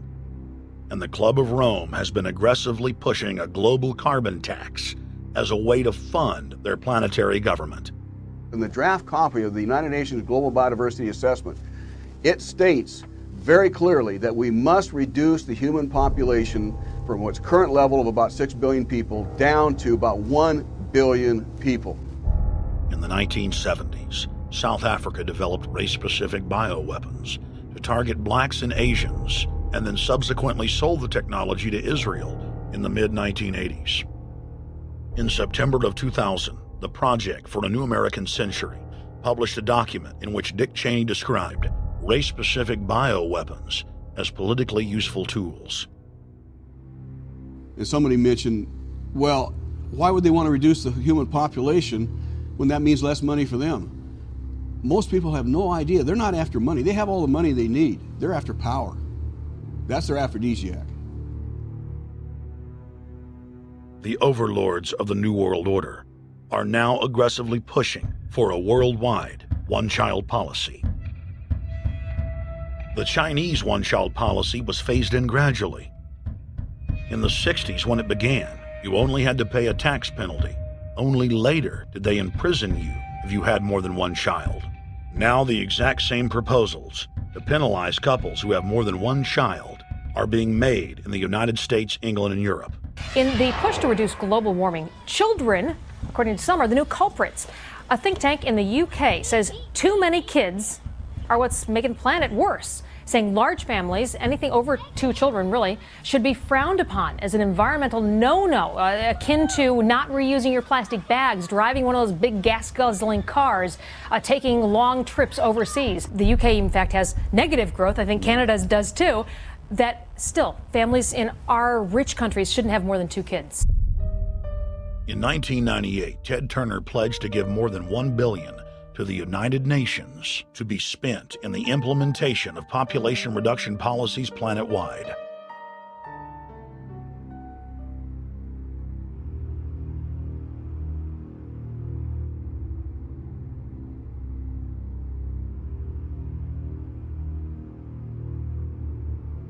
In 1999, the Bill and Melinda Gates Foundation gave $2.2 billion to Planned Parenthood, the United Nations Population Fund, and other population reduction groups. By 2007, the Gates had given more than $30 billion, almost exclusively to population control groups. The controlled corporate press cynically reported that the Gates were giving the money to help third world children. Bill and Melinda Gates were dethroned as the world's most generous philanthropists when their friend and fellow population reduction enthusiast, Warren Buffett, gave $37 billion to fund an army of population control groups. And I actually think the world will be much better when there's only 10 or 20% of us left.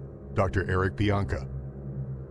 Prominent University of Texas biologist Dr. Eric Pianka, while receiving an award from the Texas Academy of Science, said that the worldwide AIDS pandemic was, quote, no good, it's too slow, and went on to laud the virtues of Ebola because it would kill 90% of the world population quickly. When his statements erupted into a national controversy, his graduate students defended him, stating that Pianka was too conservative and that all humans should be killed. But most frightening was the fact that in a crowd of over 1,000 prominent scientists, local newspapers reported that 95% of those in attendance gave Pianka sustained standing ovations every time he extolled the virtues of mass-culling microbes and man's destruction.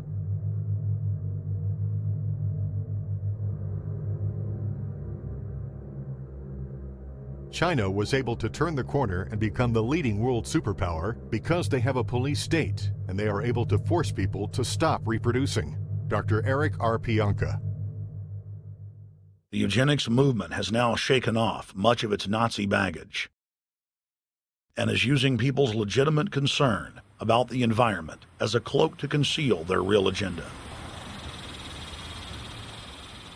Everyone wants to breathe clean air and have good water, but the controllers of the environmental movement have done nothing but co-opt people's concerns and parlay it into support for global policies that further destabilize the third world and create untold misery. Phony environmental and conservation groups are now the biggest private landowners in the world. They lobby government to take property away from local populations, only to develop it themselves later. When the U.S. military dumps millions of gallons of nerve gas on the east coast of the U.S., they don't say a word. Thousands of companies are creating transgenetic cross-species hybrids, splicing plants, animals, and insects, and releasing the new organisms into the global biosphere, vandalizing the very genetic code of the planet. And large environmental organizations do nothing. The corporate elite of the planet intensified their push for a global taxation system with a year-long build-up to the Live Earth hysteria held on July 7th, 2007 on 7 continents. World leaders announced that saving the Earth was the new organizing principle for humanity and hailed it as the planet's new religion. They claimed that CO2, which plants breathe, was killing the Earth, and that we must reduce the number of children we have to curtail our carbon footprint. Countries across the world marked the day by passing new carbon tax schemes and raising taxes on gasoline, natural gas, and electricity. It is a scientific fact that the sun is the main driver of planetary climate, and the measurements are clear. The sun is becoming hotter, brighter. It has been slowly increasing thermal output in the last 100 years, causing warming not just on Earth, but throughout the solar system. But the scientific facts and even the order of the planets didn't matter to one of the chief organizers of Live Earth, David Mayer de Rothschild, heir to the British arm of the Rothschild fortune, when we spoke to him. When I called Rothschild on the order of the planets, he just laughed, thinking the audience wouldn't get it. He continued to count on the population's ignorance and claimed that the global warming lobby has nothing to do with carbon taxes. I guess he hadn't spoken with his good personal friend, Al Gore. Global warming, the time for debate is over. I think what you have to realize is that being environmentally sensitive and making money aren't mutually exclusive. There's a lot of money to be made in addressing this issue. But you guys are gobbling up all the world's concern to just simply line your pockets and make kids read your book in schools and do all this. It's a business, just like you said, Rothschild. It's not. Do you think I make any money out of this? It's the same thing. It's the same thing your your money-changing ancestors did. They're in Germany, Red Shield, and I'm calling you out, Red Shield. We know it's a scam. A pollution-based tax system, principally CO2. We're causing it mainly, vast majority of it. The consequences are bad and will be catastrophic unless we act. The polar ice caps of Mars are receding at several miles a year, much faster than ours. And that the moons of Saturn and Jupiter are melting. In fact, several of their moons were ice and are now liquid seas. Now, how are SUVs causing that, David Rothschild? That's because those planets are closer to the sun, my friend. No, Jupiter and Saturn are not closer to the sun. Neither is Mars. Yes, sir. I think you'll find, right, that the very simple matter, and what I wanted to say, and this is my final point, forget your taxation theory, because actually it's not taxation. Put a price on the carbon. A tax is the best way. Cap and trade can also do it. If there were a carbon-based tax, would there be a need for an economy-wide cap and trade system? They are not either or. We can do both. I am in favor of both.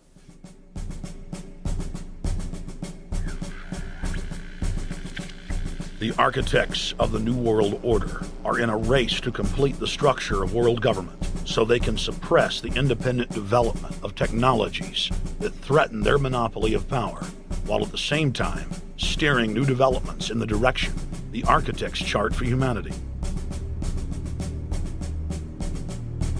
The technocrats call their governing system the final revolution because in the past, empires were enforced militarily. Now enforcement is primarily psychological and economic, and society itself is a construct of the elite who operate outside the controlled paradigm and control the civilization within, just as a child maintains the environment of a fish tank. We are like lab rats, living out our entire existence, never questioning the confines of the cage or the scientists who experiment on us. New World Order engineers have hijacked human destiny. Its controllers have closely studied human behavior for more than 100 years and are now steering us with expert control, using our primitive drives and desires as levers. They have developed their mind control systems to the point of being able to control the average unconscious person like a car.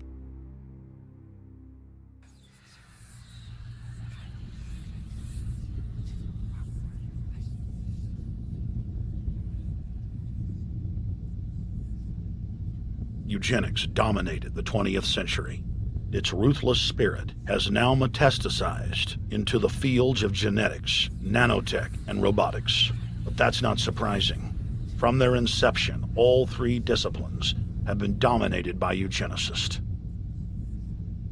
The billionaire founder of Sun Microsystems, Bill Joy, courageously went public in 2000 to warn of a cancerous consensus among the technocratic elite that at best humanity would be completely enslaved by the year 2030, and at worst, mass extermination of everyone but the elite would take place. A who's who of the techno-elite are members of what is known as the transhumanist or post-humanist movement. Many of its adherents see only the beneficial aspects of technology's exponential rise, like bringing sight to the blind, sound to the deaf, and longer life for all. But what many of them don't know is that master eugenicist Julian Huxley founded transhumanism, and that society's controllers openly admit that the new system is designed to progress into absolute tyranny.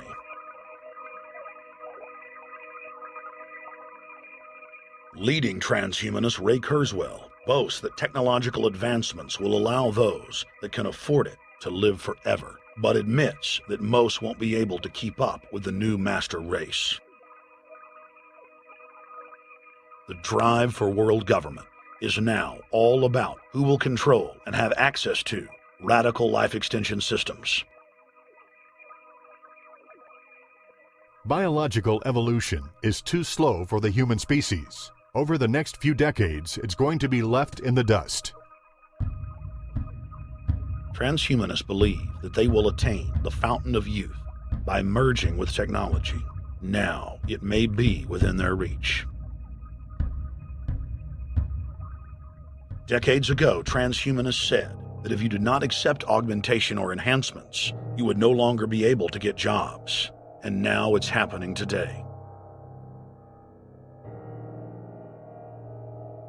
The elite who occupy the commanding heights of digital reality are suicidal nihilists. Suicidal nihilists know that there is no longer any substantive purpose to their willing, but they would always prefer to go on willing than not to act at all. They can very happily ally themselves with the notion of nuclear holocaust or perfect exterminism. Technology has become so powerful in its capacity for destruction that free humanity cannot afford to let psychopathic technocrats with delusions of grandeur repeat the mistakes of their forebears, because it is highly probable that this time they may destroy everything, including themselves in their mad rush for godhood.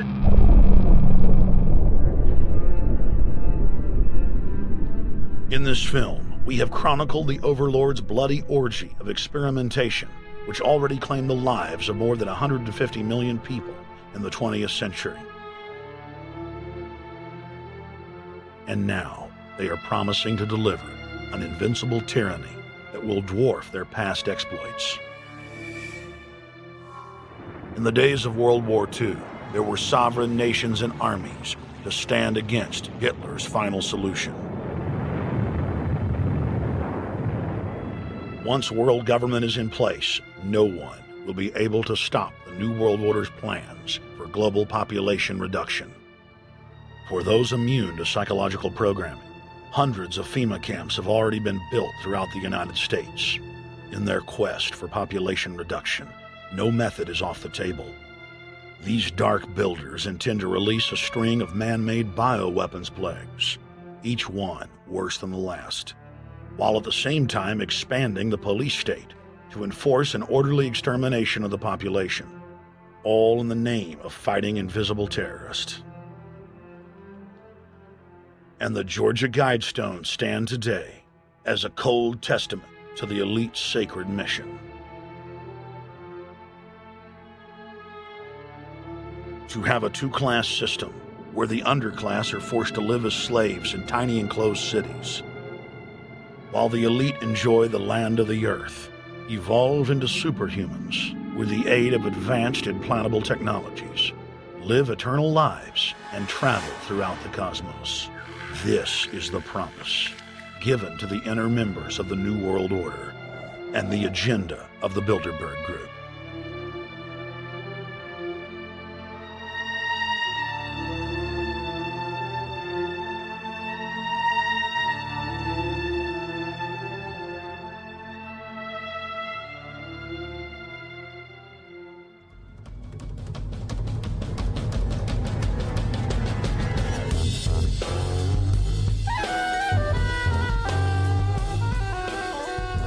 In 2007, Jim Tucker continued his 30-year quest to expose the globalist by traveling to Istanbul, Turkey, the site of Bilderberg, 2007.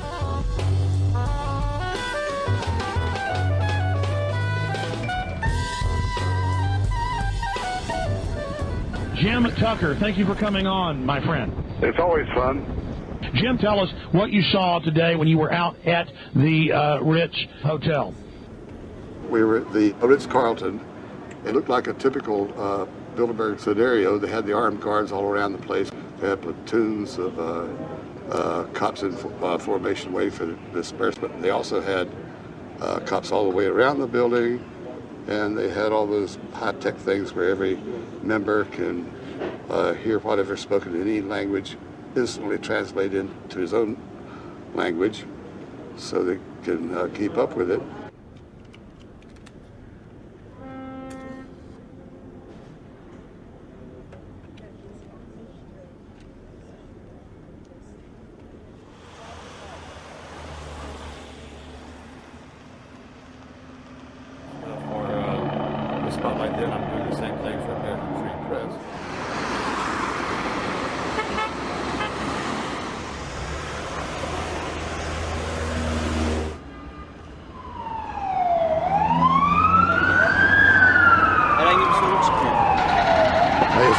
Hotel open? Çünkü İngilizce bilen var mı? Ben bilmediğim için. Let's just ask him directly.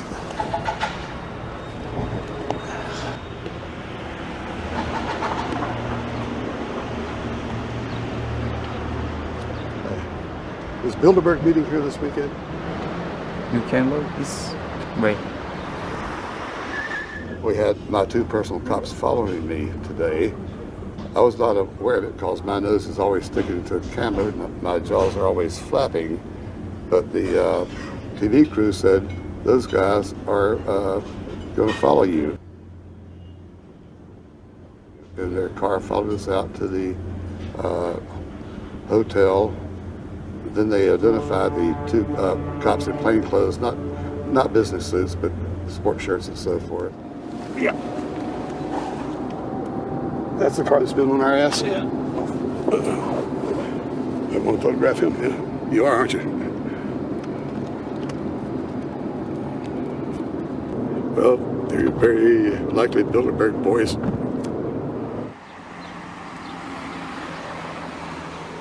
John Elkin, owner of Fiat and a fellow Bilderberger, thought that they could take a stroll off the grounds without being noticed by the commoners. I was thinking about that.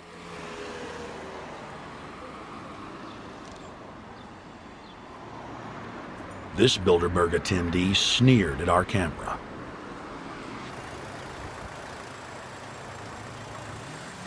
This carload of kingpins gave the media a murderous look and seemed shocked that they would dare point a camera in their direction.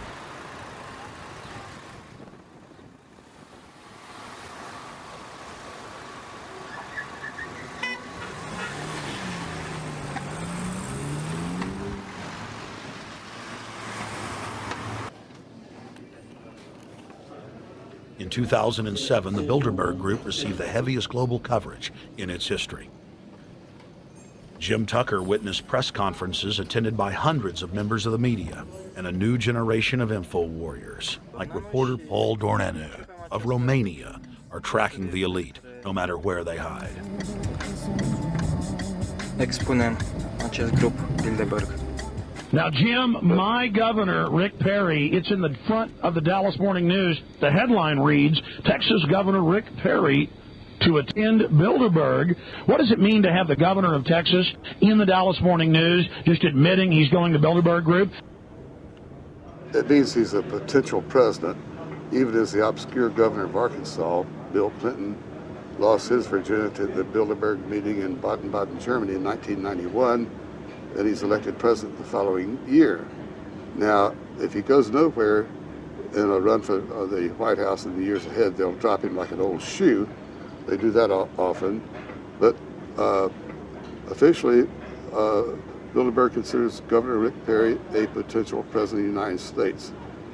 Yes, it's a violation of the Logan Act, for which Bill Clinton's White House was fined $300,000, which means the taxpayers paid it. When Perry returned to Texas from Istanbul, we were determined to hold him accountable for his treasonous actions.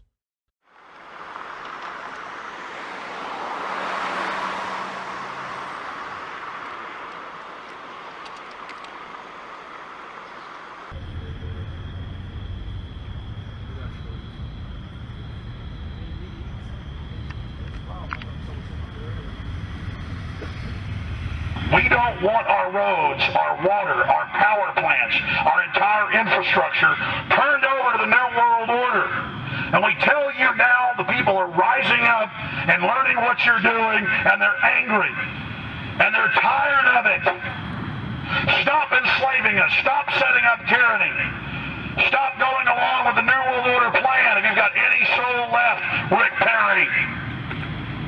The First Amendment still exists, Perry, and we're back here again tonight telling you we're not going to put up with it.